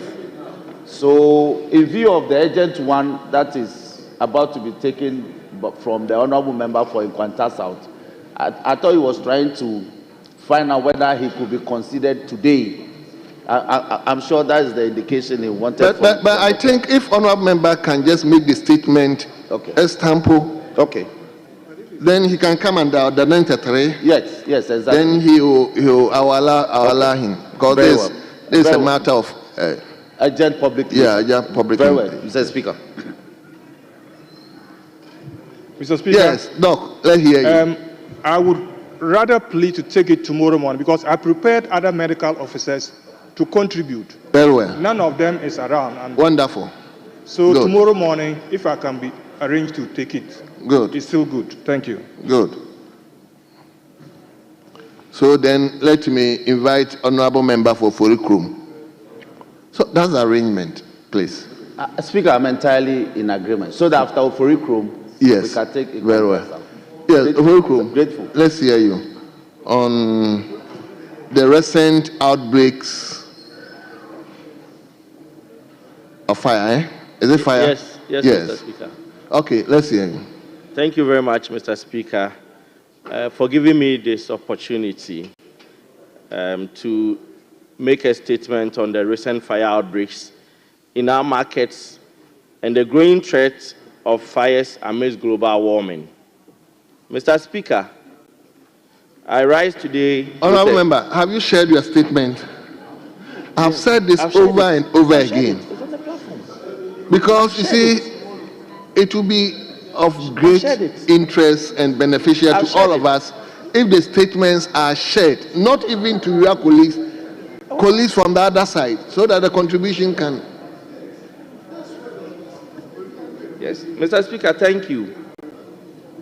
You still haven't responded to me. Have you I've shared it. There are a couple of members who have it.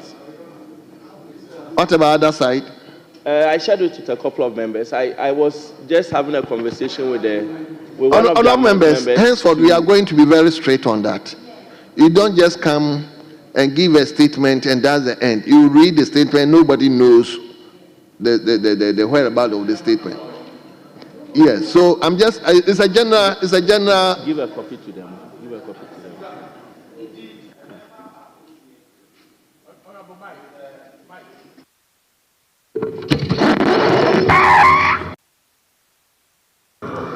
With a similar concern. So, Speaker, I'm sure after today, I may have to come to you so we streamline the procedure so that when the statements are admitted, and they are to be made by the members, who would have a way of communicating that to the members to be in readiness. The readiness will include getting adequate copies or sufficient copies, which is the language of the rules, so that members will have sufficient copies so they can contribute. I'm sure they get surprised when they say your statement will be taken to the end. They say, oh, I didn't know, so I didn't prepare. So going forward, we'll have to prepare a small guide. Very well. Thank you. So I think this topic is very, very important. I mean, it's something that is trending now. Fire here, fire there. So, Honorable, let's hear you. Mr. Speaker, thank you very much.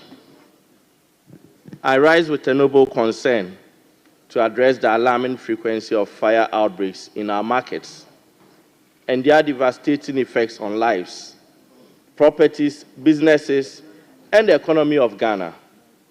The perennial fires inflict significant damage, disrupt livelihoods and businesses, and unleash severe pain on victims and their families. As representatives of the good people of Ghana, the least we can do is to charge our executives to bring an end to these horrendous incidents and attendant distractions, loss of lives and properties. It is reported that the Kantamanto fire on 2nd January 2025 claimed one life, left several persons injured, 30,000 traders affected, and 7,000 shops destroyed. Few days before, there was a massive fire outbreak at Ashaiman scrapyard near China Mall on 30th December 2024, destroying 17 containers after the Tema Fire Service has saved 200 containers. In the last 4 months or so, there has been a chronology of fire outbreaks in the Kumasi metropolis. We can recount the Sokoban Wood Market fire in October 2024, which affected a lot of businessmen from Oforukrum. Then in December 2024, shops, properties, and livelihoods of traders and at the race course markets in Kumasi were destroyed. Fire destruction of houses and properties at Pankrono and Oforukrum followed. And on the 27th December 2024, a church and local TV station were lost to fierce fire at Krofrum, the worst occurrence on 4th January 2025, when fire ravaged through the Kwadasu Wood Market, destroying machinery, wood logs, and finished products. Mr. Speaker, as I even speak, just some few minutes ago, I was informed that there is fire ravaging a house in my constituency in an area in Ofurukum called Gari Market, Gari Factory, which has displaced about 35 people. Mr. Speaker, whilst fire victims in Accra and Kumasi were still counting their losses, another devastating fire broke out at the Abuabo Market in Tamale on 6 January 2025, causing significant damage to several shops and properties. Each year, we witness the same sad story of loss of lives and destruction of farms, properties, and businesses worth billions of Ghana cedis to fire outbreaks. Whereas various reasons have always been adduced to the fires, including global warming, arson, faulty electrical devices and gadgets, illegal connections, and sometimes the smell of political motivation, the continuous recurrence of these fires in our homes, markets, farms, cities, and countrysides every year informs us that we are still far from the root causes. Many statements have been made on this subject matter on the floor of this House. I today convey yet another one as a wake-up call on this August House for serious non-partisan deliberation on the matter to find a lasting solution to this perennial national issue. Mr. Speaker, the scope of the fires is not confined to our urban and city markets. It extends to our forests, grasslands, and farms, reflecting a global trend exacerbated by climate change. The consequences of these fires contribute to physical and mental devastation, hardship, and extreme poverty, as individuals lose their lifelong investments, capital, and properties, and sometimes even loved ones. It is imperative to know that the changing climate poses a significant threat to our agricultural sector, particularly our major cash crops. As weather patterns become increasingly erratic, the viability of crops such as cocoa, cashew, and oil palm is jeopardized, threatening food security and the livelihoods of countless farmers. We must recall the 1983 wildfires across the country, which ravaged swaths of forest land, crop farms, and the cocoa landscape, changed Ghana's ecology, and left behind what became a historic 2-year hunger crisis, and Ghana losing its position as the #1 leading producer of cocoa. Even as of today, extremes of weather conditions continue to pose a serious threat to our cocoa sector, which is the mainstay of our economy. As parliamentarians, it is important for us to understand these phenomena to better prepare for climate-related disasters. In Los Angeles, where devastating wildfires have led to deaths, destroyed homes, displaced tens of thousands, and resulted in significant economic losses. If what we are seeing can happen to well-resourced and well-equipped United States, then we are all forewarned. And to be forewarned is to forearm. This must, therefore, serve as a stark reminder for us as a developing nation to address our situation with urgency and effectiveness. The recent fire outbreaks in Ghana are part of a broader global trend where climate change plays a pivotal role. The increasing frequency and intensity of wildfires worldwide, driven by rising temperatures, prolonged droughts, we must recognize these events as interconnected and driven by larger climate shifts. This understanding should guide our policy discussions and legislative actions, emphasizing the urgent need for comprehensive strategies to mitigate the impact of climate change. We must prioritize investments in preventive measures, enhance our emergency response capabilities, and foster international collaboration to address the root causes of these devastating fires. Our response must be proactive and multifaceted, ensuring the protection of lives, property, and our environment. Mr. Speaker, the surge in wildfire incidents, both in Ghana and globally, is a stark reminder of the changing climate driven by global warming. Elevated temperatures and extended dry periods create ideal conditions of these destructive fires to ignite and spread. As weather patterns evolve, it's imperative that we remain vigilant and adopt environmentally responsible practices. We must focus on reducing deforestation, managing land use wisely, and cutting down on carbon emissions to mitigate the impact of these escalating climate threats. Additionally, we must consider the influence of the El Nino and La Nina on climate extremes. El Nino events can lead to short-term climate changes, resulting in the spikes in global average surface temperature and increased wildfire risk. Conversely, La Nina can bring cooler temperatures and altered weather patterns, sometimes leading to flooding.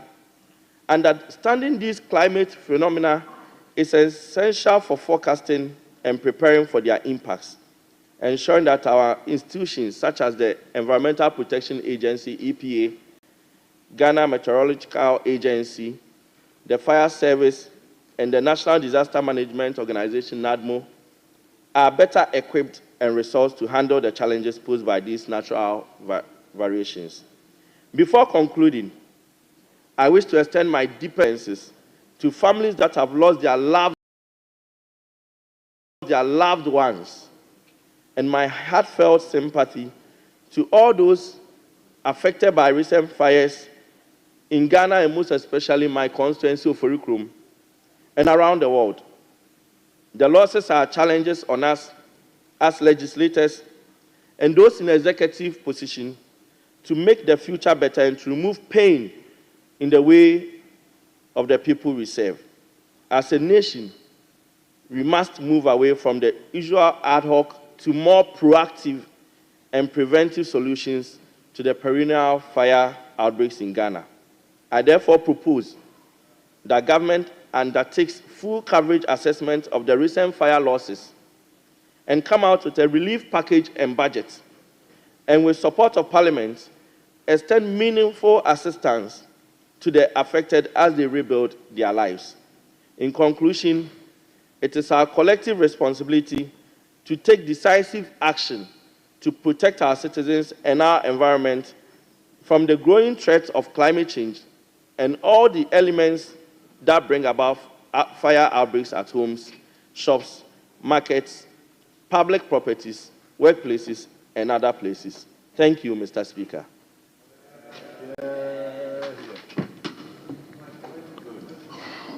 Yes. Honorable Xavier Susu. Thank you very much, Right Honorable Speaker. I want to thank the Honorable Member for this very, very timely... Honorable, please comment within 5 minutes. That is for my Right Honorable Speaker. Mr. Speaker, I want to commend our venerable colleague for this very, very timely statement made on the fire outbreaks and their devastating effects on the individuals as well as the society. And Mr. Speaker, I identify with this statement so much because just last week, there was, that's about a couple of weeks ago, there was a major fire outbreak in the Medina constituency. Mr. Speaker, that wasn't the first one, but that was about the second time in just 8 months, because somewhere in 2024, we had a very serious fire outbreak within inside the Medina market. But for the timely intervention of the National Fire Service officers around Medina constituency, it would have been a very, very devastating one. But Mr. Speaker, even then, the loss of property and the loss of, I would say, the livelihood of these traders was so massive that I had to begin a relief package known as the Medina Fire Victims Relief Fund, out of which the Vice President, the current Vice President, Her Excellency Professor Nana Akufo-Addo, had to come to Medina for us to make some financial packages to the women who were affected. But Mr. Speaker, I regrettably would say that not every single person affected had those packages.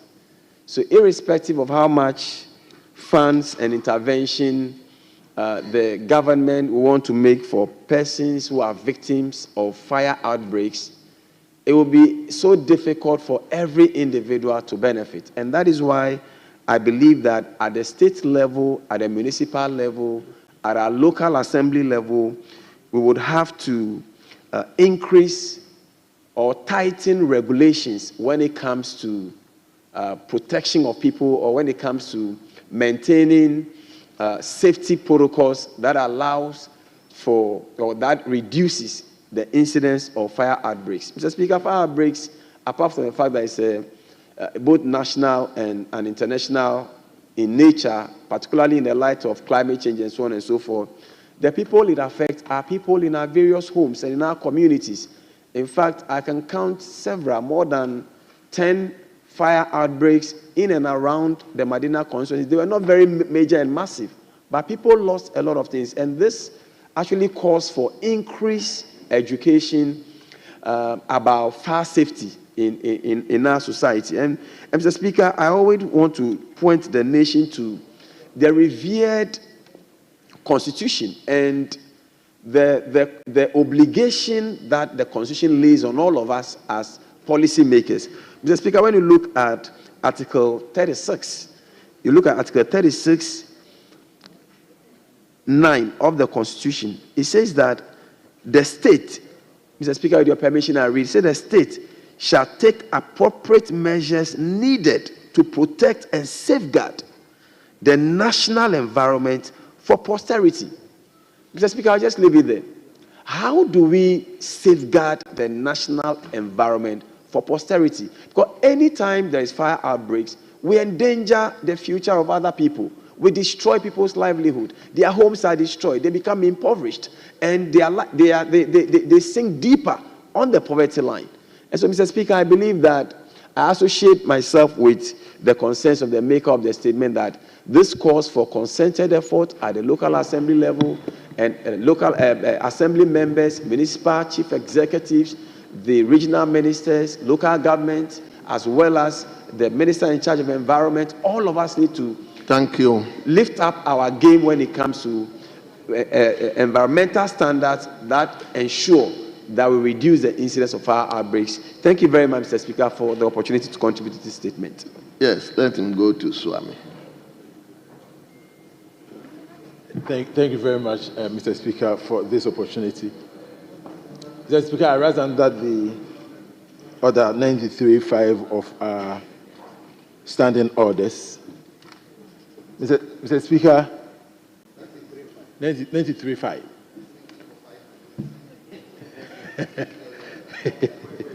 Mr. Speaker, I'll do just that. I'm sure I'll stay even below that.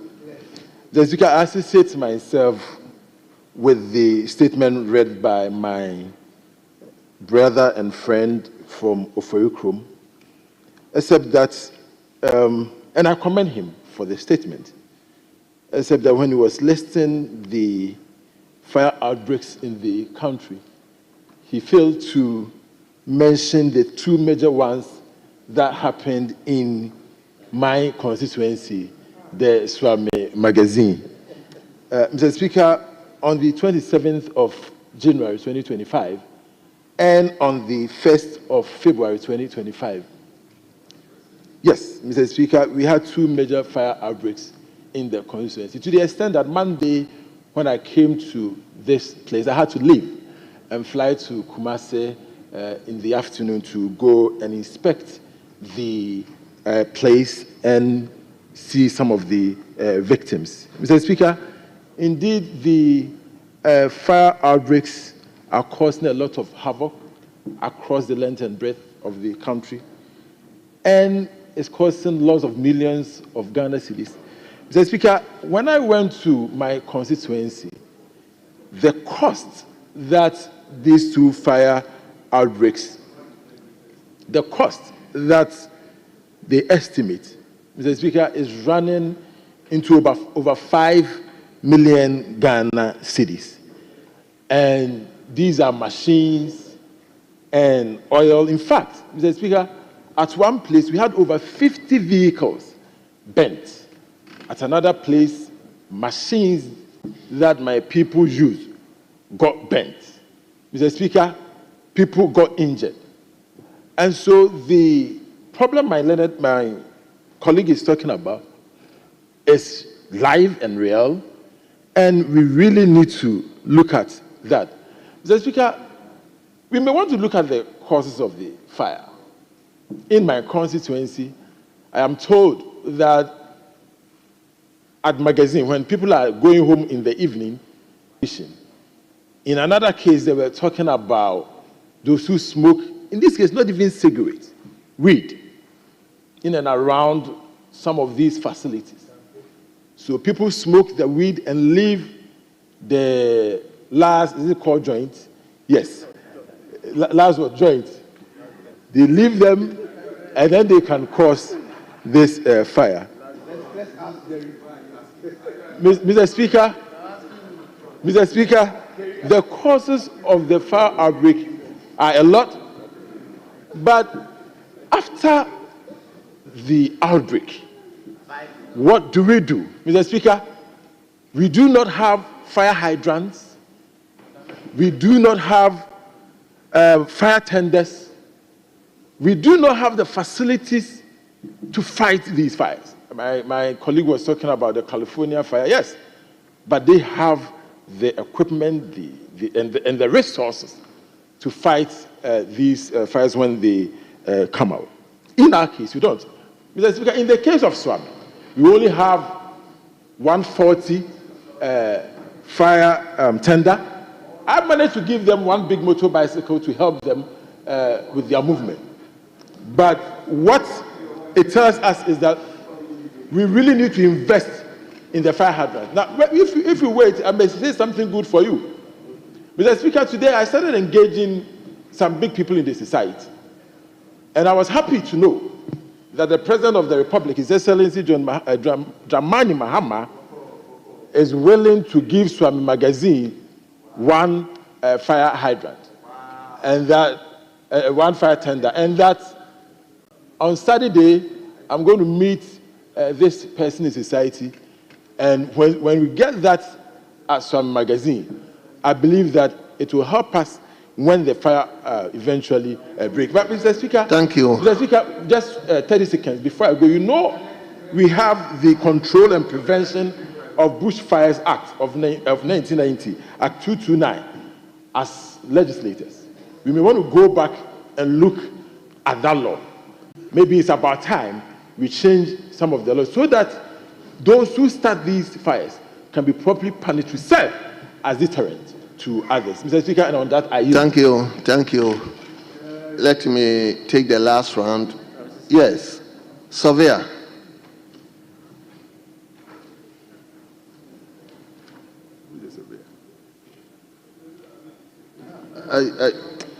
John, yes. Okay. Thank you, Mr. Speaker. I want to associate with a statement made by our colleague and to thank him so much for bringing these things to the fore. I have been a victim of fire on one occasion in my home. I was just fortunate that I have a brave wife who was able to confront it head on, and before the fire service was even called in, she was able to put off the fire. Within that short space of about 5 minutes, so much was destroyed. It was as a result of a small boy at home lighting candle after light off, and it resulted in so much damage.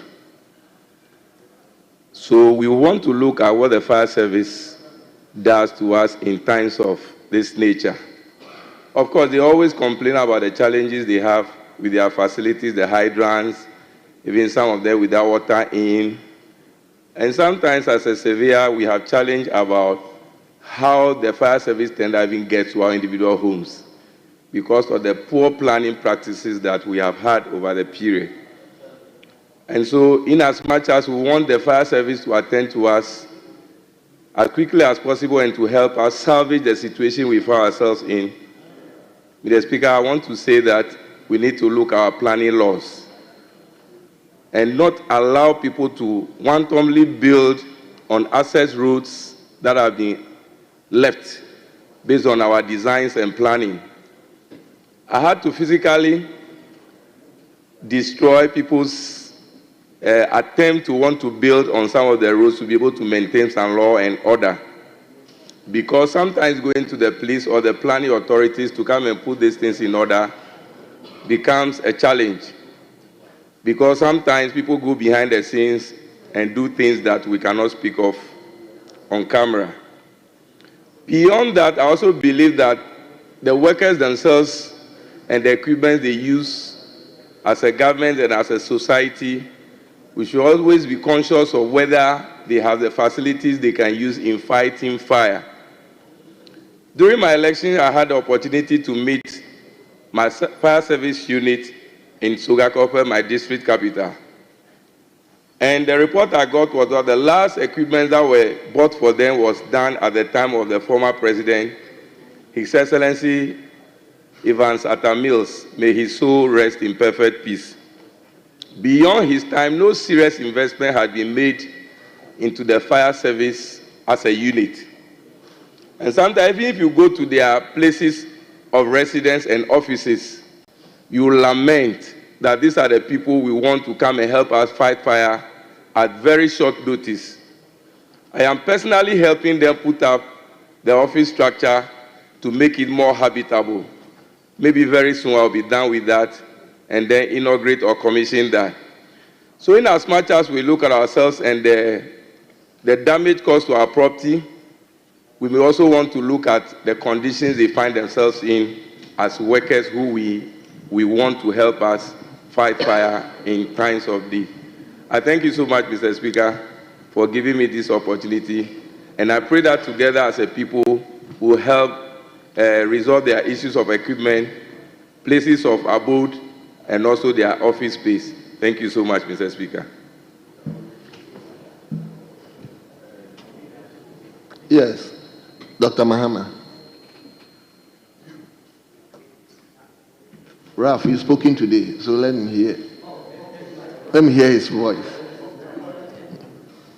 Thank you very much, Mr. Speaker. I think sitting down whole day without clearing my throat may be problematic. But on this, let me first and foremost commend my friend for bringing to fore the discussion about fires.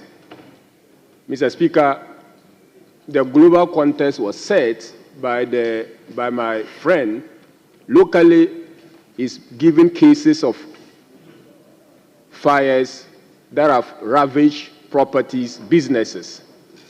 Mr. Speaker, the nature of fires are not just those that affect households, businesses, but much more important, for instance, rural community like or constituency like ours, is the bushfires that destroys farmlands and produce of farmers are gravely affected.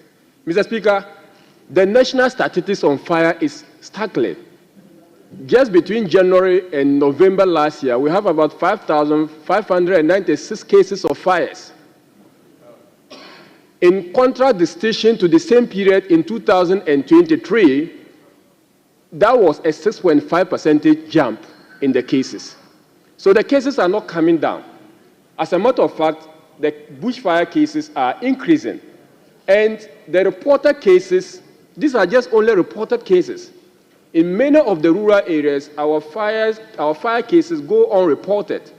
And you would realize that if something is not done about it seriously, Mr. Speaker, we will have this issue. This year alone, just the first month, we are just in the second month, the cases of fire gives me an indication that if something is not done about it, we would have many more, the cases would have even increased more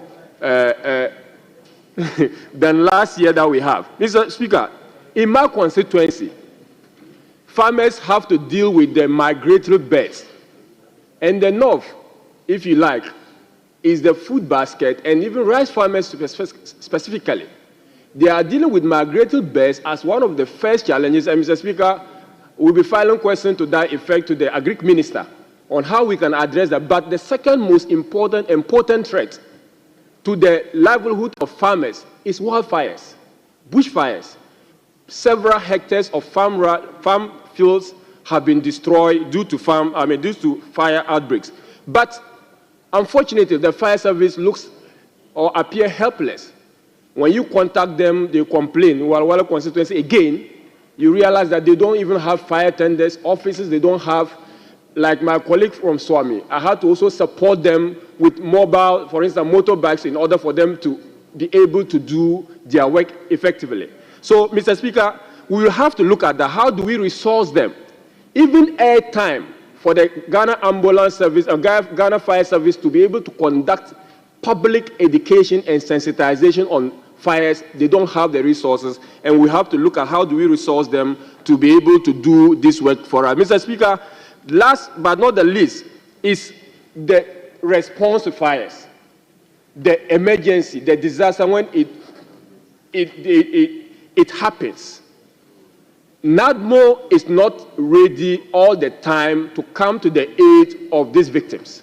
And I think that we must have a national policy where these people, who can have even a dedicated fund, and I will support, if they need be, and if the government will agree, a dedicated funding source for us to use to address this emergency when they do okay. Thank you very much, Mr. Speaker. Thank you very much. I come to leadership, and I learned the majority leadership is ceding DS to the member for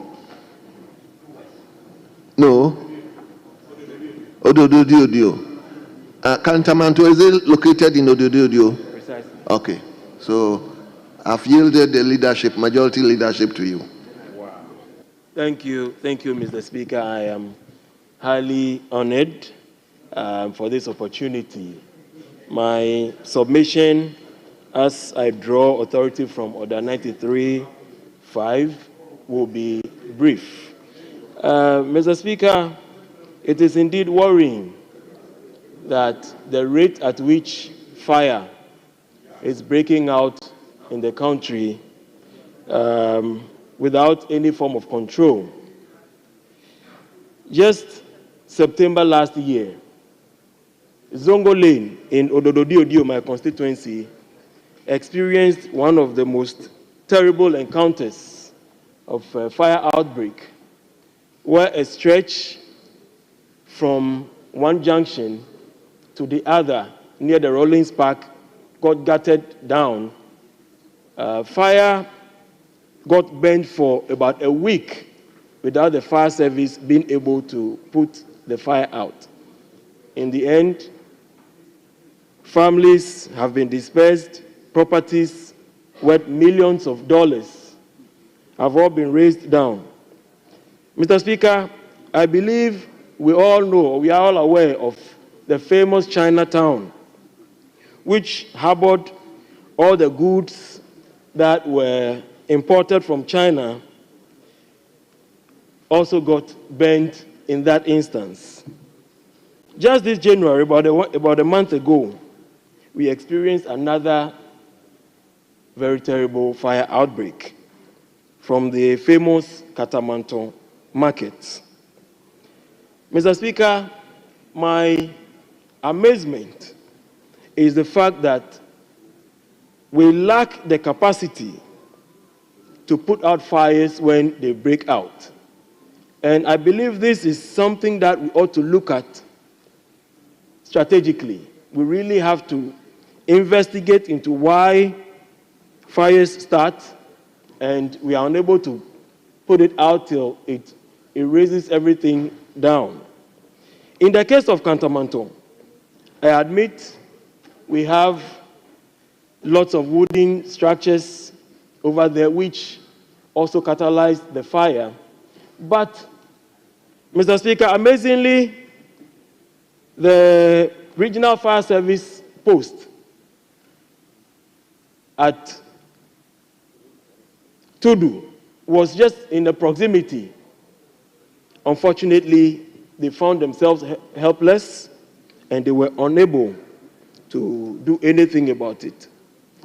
My inquiry, Mr. Speaker, established that in the first place, the fire hydrants all over the area were dried up, which is another matter we really need to look at. Because, Mr. Speaker, it looks like we have a serious water challenge in the city. A city such as Accra should not face such a situation. And I must say that in the constituency like Ododo-Odio, which is in the center of the world, water do not flow in our taps. This is something that I'm sure we ought to look at and tackle with all seriousness. Mr. Speaker, the fire service officers told me in this regard that they do not have any modern equipment that will aid them put out fire. They established that the last time the fire service was equipped was in the era of the late President Professor Mills and His Excellency John Mahama, and that till date, they have not received any single equipment in order to facilitate their job. Finally, Mr. Speaker, I also think that the MMDA planning departments should also be called and questioned. They ought to do their work diligently because one of the major challenges has to do with planning. Thank you. Some way, somehow, fire tenders are not able to make their way to, the venues where fires break out. And it is one of the reasons why fires got burnt out and then we are not able to put them out. So please, Mr. Speaker, in conclusion, I also say that we need to look at this case of fire outbreaks seriously enough, just so we prevent the happenings. Finally, we don't get to see the reports of the investigations as conducted by the fire service and the police, which indicates the causative factors of such fires. I believe once the reports are out and we get to know, it will also aid, the public to help curb such occurrences. Thank you so much. Yes. Lastly, the minority leadership. Are you also yielding? Yes. Member for Bekwai. Thank you, Mr. Speaker. Oh, Doc, you wanted to speak? I'm already up. No, okay. Yes, Bekwai. Thank you, Mr. Speaker. Mr. Speaker, first of all, when it comes to experience, I do not think that there is any member on this floor that has received his or her first share in terms of fire outbreak better than me. If I recount, on the 26th December 2018, I lost my personal home, my house, to fire at a fault that had nothing to do with me, but Ghana Electricity Company Limited. Mr. Speaker, my entire household, my house, was razed down by fire in 2018. And this is a matter of public information. So I understand how it feels to lose or to be a victim of a fire outbreak. That being said, what I want to raise on this floor, three main issues. First of all, the fact that our national service, that institution, is grossly under-resourced. And why do I say that? Fire service station, Mr. Speaker, was about a minute or 2 minutes walk away from my house. When this incident was happening, it took us less than 5 minutes to walk to a fire service station. And Mr. Speaker, believe it or not, there was no water in their truck. The truck was not functioning. And the worst of it all, you couldn't even make complaint to them. That you have to make the complaint to the national, for national to relay information to the district, for the district to relay information to that particular Sherman substation, which is closer to Trasaco. So, Mr. Speaker, the problem or the issue has nothing to do with post-fire evaluation or what have you. It is simply a case of looking at how the fire service can be resourced. Mr. Speaker, I think this is a clarion call on the government, first off, to see how they can put in adequate resources to help our fire service to function.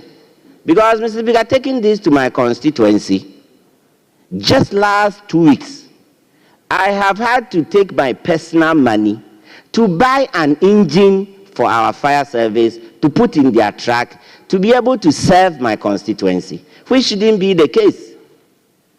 To add to that, I have had to buy my megaphones and other facilities to be able to get them on their trucks or to be able to put them out there to provide education to my constituents how to arrest or how to prevent fire outbreaks. So this, to me, adding on to the beautiful and wonderful presentation by my colleague from Ofori-Krom, with what my colleague lawyer from Swami has said. Mr. Timekeeper, your time is up. Yes, so Mr. Speaker, to sum it up, I believe that much as we are arguing that the government should do something about it, I feel that what the government must do is to look at resourcing the fire service to be able to do their job properly. Thank you, Mr. Speaker. And if I'm given the opportunity, perhaps I'll also present a paper on this to enhance this argument, because, Mr. Speaker, this is a canker that must be arrested with immediate effect. Mr. Speaker, thank you for the opportunity. Thank you very much. Thank you very much. Honorable members, leadership, are you taking the last one, or you can make it tomorrow?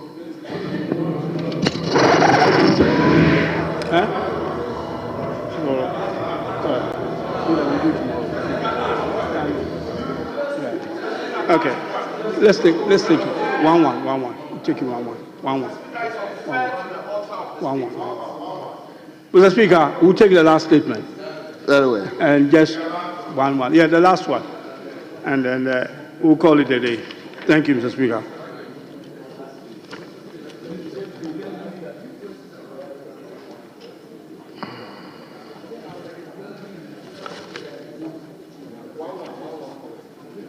Yes, my brother, I'm just looking at your statement.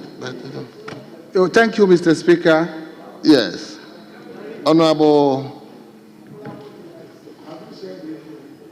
Geoffrey Kinney. Yes, let's hear you. Thank you, Mr. Speaker, for giving me this opportunity to make this statement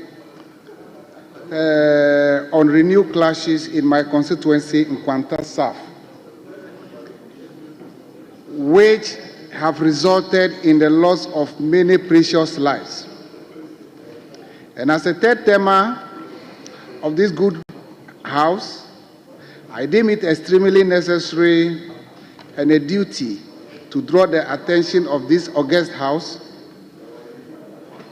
to the renewed clashes, so that with your kind support, this recurring conflict can be permanently solved. Mr. Speaker, first and foremost, let me state that the constituency is a municipality in Oti region, recently carved out of Volta. The renewed clashes are between the Adeles, Achudes, Chalas, and a Muslim group in Nkwanta. The conflict happened as a result of a dispute over unclear land boundaries among the feuding factions and tribes. Mr. Speaker, may I use this occasion to report to the House that a total of 22 precious lives had been lost since 2022. And as I make this statement, the entire township of Nkwanta has been deserted, turning the place into a ghost town. Government institutions such as banks, schools, hospitals are not functioning fully, while general economic activities and social life has grounded to a halt. As most people have fled from the municipality to avoid further loss of lives and property, other forms of violence perpetrated by the various factions include attack on farms, destruction of shops, and burning of houses. Right Honorable Speaker, at this juncture, let me use this occasion to congratulate and to commend the security agencies comprising of the police, military, fire, and the immigration officers, as well as NADMO, whose personnel were able to work tirelessly to restore law and order. May I also add that the continued presence of these security agencies has immensely contributed in subsiding the hostilities considerably. It is my fervent prayer that the military will remain in the municipality for some time until calm is fully restored. Mr. Speaker, instead of applying peaceful means and dialogue to solve these misunderstandings, the factions have resorted to violence, resulting in the loss of innocent lives. Indeed, the conflict has taken a deep toll on the people, and until total peace is restored, economic, social, and educational activities cannot proceed in a normal way. In finding a lasting solution to the conflict, let us do well to take into account all the various factors that directly or indirectly tend to fuel dispute at various places. This includes social exclusion or marginalization, extreme politicization of issues, lack of trust, and suspicion of public officials by the different tribes. Let me add that a comprehensive approach which takes into account all the above factors is the surest way to resolve the conflicts in Nkwanta South. Right Honorable Speaker, as the incumbent member of Parliament of the constituency, I wish to pledge my fullest support and commitment to every effort that will be made to bring peace to the area. On my part, I have so far played a neutral role as a peacemaker by doing all in my power to apply communication to draw their attention to the urgent need for dialogue and the negative impact of violence on the constituency. In addition, I wish to request that a special committee be constituted by the appropriate authorities to critically and dispassionately delve into all the issues with the sole aim of finding a lasting solution. Mr. Speaker, in conclusion, I would like to sympathize with the bereaved families, those who have lost their properties and displaced, and to plead with all factions to hang their gloves while efforts are being made to bring peace. I therefore call for the kind support of charitable organizations to come to our aid. Mr. Speaker, I want to thank you once again for this opportunity. Thank you.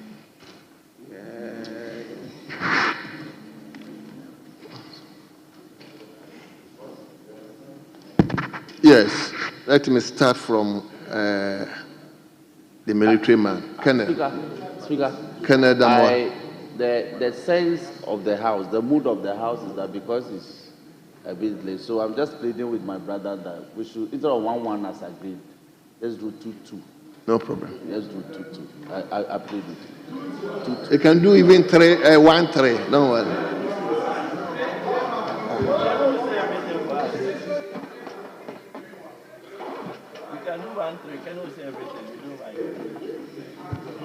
Colonel, let's hear you. 5 minutes, please. Thank you very much, Mr. Speaker, for the opportunity given to me to contribute towards the statement made by my honorable friend from the other side. Mr. Speaker, conflicts and disputes of all types are creating problems for all of us. And it behoves on all of us to try to find very lasting solutions to these conflicts. There are no conflicts with the same or similar ingredients. They may vary from particular areas to others. So there may be peculiarities about some specific conflicts. And we need to delve so much into them to find the real root causes and the appropriate solutions to make sure that we find lasting solutions to these problems. As they keep recurring, they take different dimensions. Their consequences are unimaginable, the intended and unintended ones alike. Mr. Speaker, oftentimes when these problems occur, instead of all of us, especially those directly in those conflict areas, coming together to find solutions to them, we tend to mix them up with other considerations, such as, in some cases, political considerations. And once we bring politics into some of these matters, then they become intractable and difficult to resolve. The case of Nkwanta, unfortunately, has been recurring. And I'm happy that our brother, who is the member of parliament for that area, is bringing it to the fore of this parliament for all of us to have a look at it and see how best we can resolve these disputes. I know that they appreciate the efforts by the security services, but the security services have a limit to what they can do. The disputing parties are the ones who really hold the key to the solutions to these problems. As long as they are prepared, willing, and able to allow some of the tensions to calm down and have a spirit of forgiveness and tolerance, it becomes easier for the security services and other stakeholders to find solutions to these problems. But oftentimes, the problem occurs, we find ad hoc solutions to them, we try to manage the solution, the disputes in a manner that will appease some interest groups, and then without getting to the root causes of the problems, then they recur. And we go in once again with the security services. And that may not help matters. So what may be useful in this context is to have some mediation efforts from people who may not be directly related to the conflict or may not have interest in the conflict, and then with the cooperation, assistance, and preparedness of the parties involved to find solutions, we are better placed to do so. He said a lot, and I believe he means well, but on his own, probably it will be difficult for him to find solutions to these problems. I have had an opportunity to visit the area when I was Commissioner for Customs, and I had the opportunity to learn about some of the challenges there. So these are matters that when they start, it becomes very, very difficult to manage them. Mr. Speaker, in 1985, I was a very young man, a platoon commander, a lieutenant in the army. And we had the Kusasi-Mamprusi crisis for the first time in Boku. I was one of the first officers sent there to manage the conflict. 1985, up to today, we still have that conflict. So I'm just drawing the attention of the members that once a conflict erupts, if we don't try hard to go to the basic roots of the causes of these problems and find objective means of solving them, we take sides, it becomes very, very difficult to solve them, especially when partisan matters are mixed with customary, land, and other matters. It then becomes difficult for you to go in because you'll be thinking about the votes that you may get from one side. And if you are not careful, then you become a victim yourself, and you're unable to offer very pragmatic, objective solutions to the problems and challenges of the area. I sympathize with my brother, and I hope that all of us would take this matter as a serious one and find a lasting solution to that problem. Thank you, Mr. Speaker, for giving me this opportunity. Thank you so much. 1, 2, 3, 4, 5, 6, 7. I'll begin with the lady.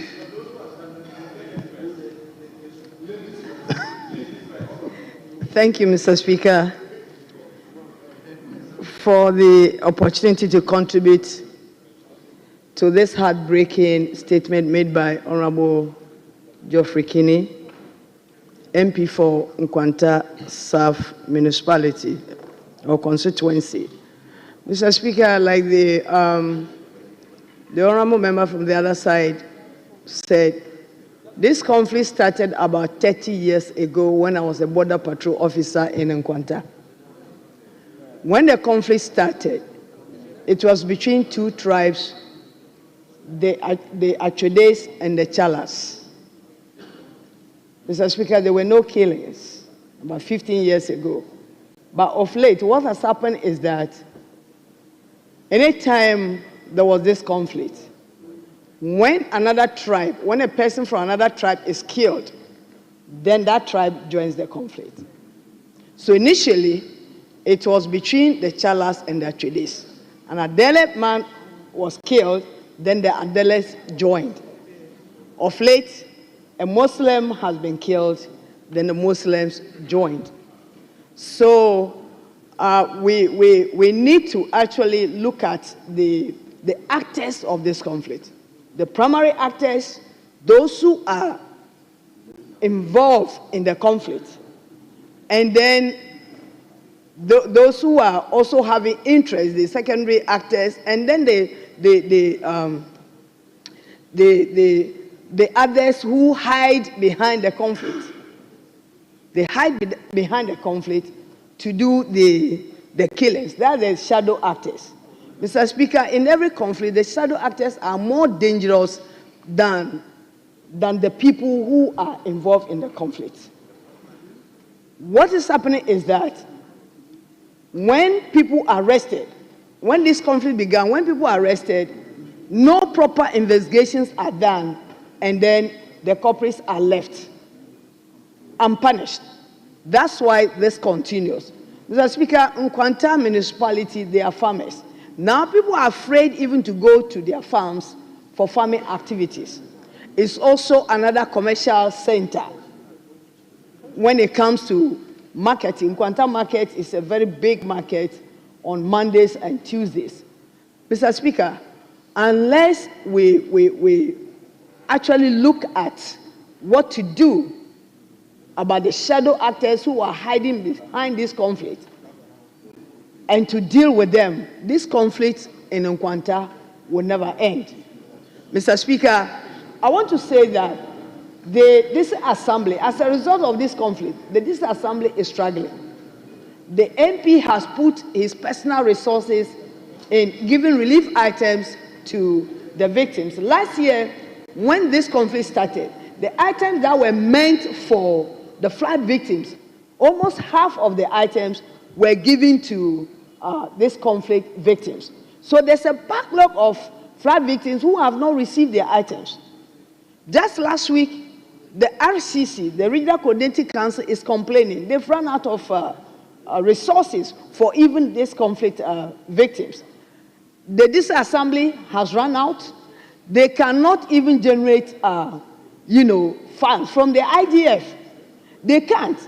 So the time has come for the National Peace Council and all stakeholders to come together to adopt, Mr. Speaker, a more proactive reconciliation or peacemaking approach so that Nkwanta will once again be a peaceful place for the people to be able to go about their normal activities or duties. Thank you, Mr. Speaker, for this opportunity. Yes, my brother. Thank you, Mr. Speaker. I rise to sympathize with my senior colleague from Nkwanta. And I want to speak on this subject matter passionately because as a country, to my view, we're mostly interested in curative measures either than the preventive measures that will not put us into such situations. We cannot talk about indigenous conflicts in Ghana when we leave out land and land boundaries. Traveling somewhere in Africa, land administration system alone has been able to cure a lot of conflicts among tribes. But as a country, we are looking at a conflict which is a result of something, but we are not looking at what is causing that result. When you look at conflicts that we can mention of like Nkunya, Alavanyo, Peki, Chito, all these conflicts are as a result of land disputes. If as a country we can put measures in demarcating clear boundaries of traditional areas and within and among tribes, I think we would have been curing parts largely of the conflicts that we would have been curing today. Mr. Speaker, countries came to Ghana and then went into this land administration system and were able, through mediation and conciliation, set out boundaries that would have resulted into conflicts. Then as a country, why should we wait for these conflicts to arise for us to be putting in measures such as applying the security forces to cure the conflict, whilst immediately the security forces move out, the conflicts come back again? It is about time, as we try as much as possible to cure the ones we are seeing now, we should, as a house, bring out policies that will instill the kind of boundary disciplines we want to have among the people of Ghana so as to cure this kind of conflicts. I would be glad if the Ministry of Lands and Natural Resources would move into these areas as soon as possible and meet with the traditional leaders. For what I know about tradition, whatever is even spoiled can still be cured and it becomes the tradition of the next generation. And if we move in that, throughout the country, we would have solved a lot of conflict. Thank you, Mr. Chairman. Thank you very much. Yes, Honorable Ejura.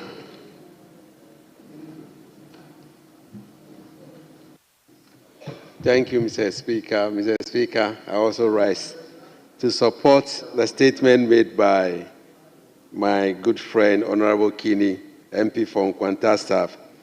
Mr. Speaker, let me use this opportunity to commend the security services for the support they've given to that community. Mr. Speaker, we all know that this conflict at Nkwanta South is between 3 different community or tribes, where we have the Adelis, the Chodis, and the Chalas, all because of land. Land has been a source of conflict in many areas within this country and outside the country. Mr. Speaker, my community, which my colleague has just mentioned, Chito and Peki, has been in conflict for some time now.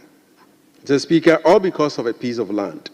And I believe that that piece of land, which has gone through some form of litigation over the years, and judgment has been given to one side or the other, and currently is still at appeal court for determination. Mr. Speaker, I want to plead with any case concerning other stool land, family land, or traditional land that has been with the court that has not been litigated or resolved. Let's have mechanism to resolve it as early as possible. And let me also state that the cost of maintaining security services in a particular conflict zone is so huge. We cannot continue spending our taxpayers' money just to resolve conflict in either land litigation or whatever. The Member of Parliament has mentioned that he has spent so much of his own resources because the assembly is not working. I believe my colleague from Pusiga, my colleague from Boku, and my colleague from all these conflict areas have spent so much of their own resources. And we need to have permanent solution to some of this thing. And I believe apart from the mediation that we are talking about, apart from putting committees that will resolve this thing, the resolution should come from the people themselves. Why should someone claim ownership of the land? Another person also come and said, we were here before you. In some cases, it is not because someone was there before you came. It is all because somebody has married into a family and they decide to give the land to the person with the land. And when the children of those generations comes up and say, oh, we just married into this family, we gave you to farm here, now it's give our lands back to us, it becomes conflict. Mr. Speaker, I heard my colleague recently, as I went up, Honorable Dakamekpo, made a statement where to the effect that a particular land where Chitos and Pekis have been fighting, the Dedo land, has been a subject of litigation for all this year, and that it was originally with the Pekis. That infuriated my people, and the whole Asafo troop came up, made a press conference, and they were going to marshal to Peki for another war again. So sometimes our own, political leadership, what we say, also can infuriate people. So I want to plead with all of us. When we are making statements, we should be careful of what we said. Let's be factual in the things that we say. Thank you so much, Mr. Speaker, for the opportunity. Thank you. I think, okay, he's the only person up now, so let me give it to him, and that'll be the farmer. Thank you, Mr. Speaker. Mr. Speaker, let me use the opportunity to thank the maker of the statement and also commend all others who have contributed to this statement.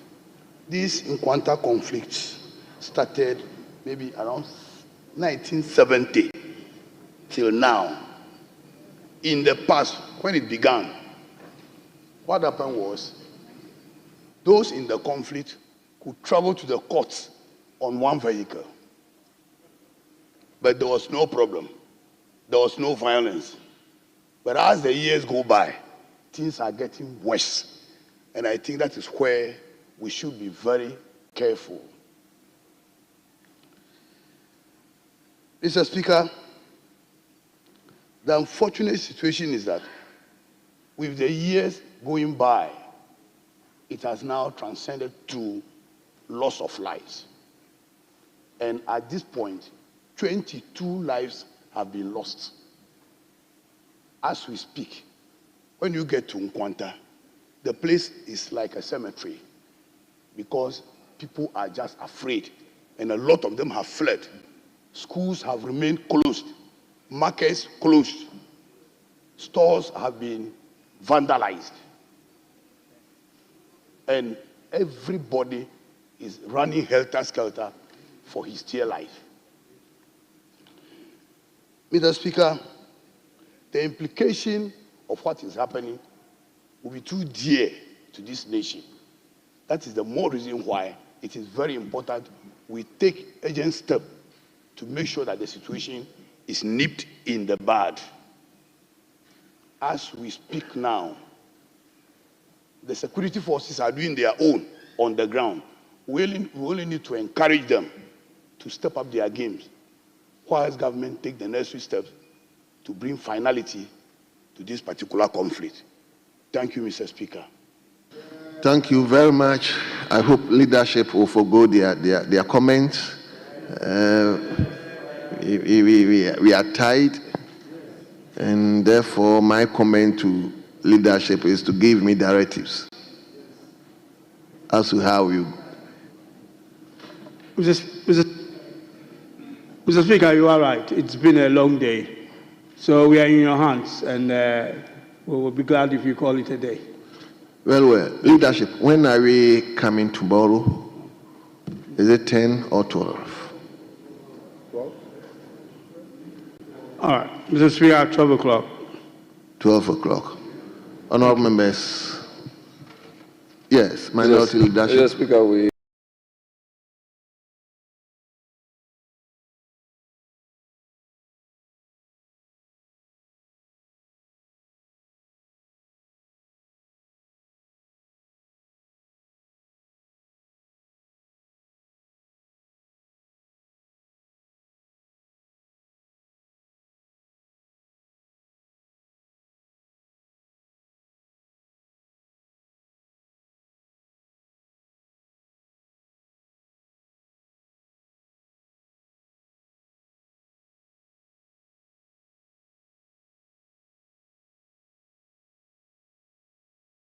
amenable to 12 o'clock. 12 o'clock, yes. Very well.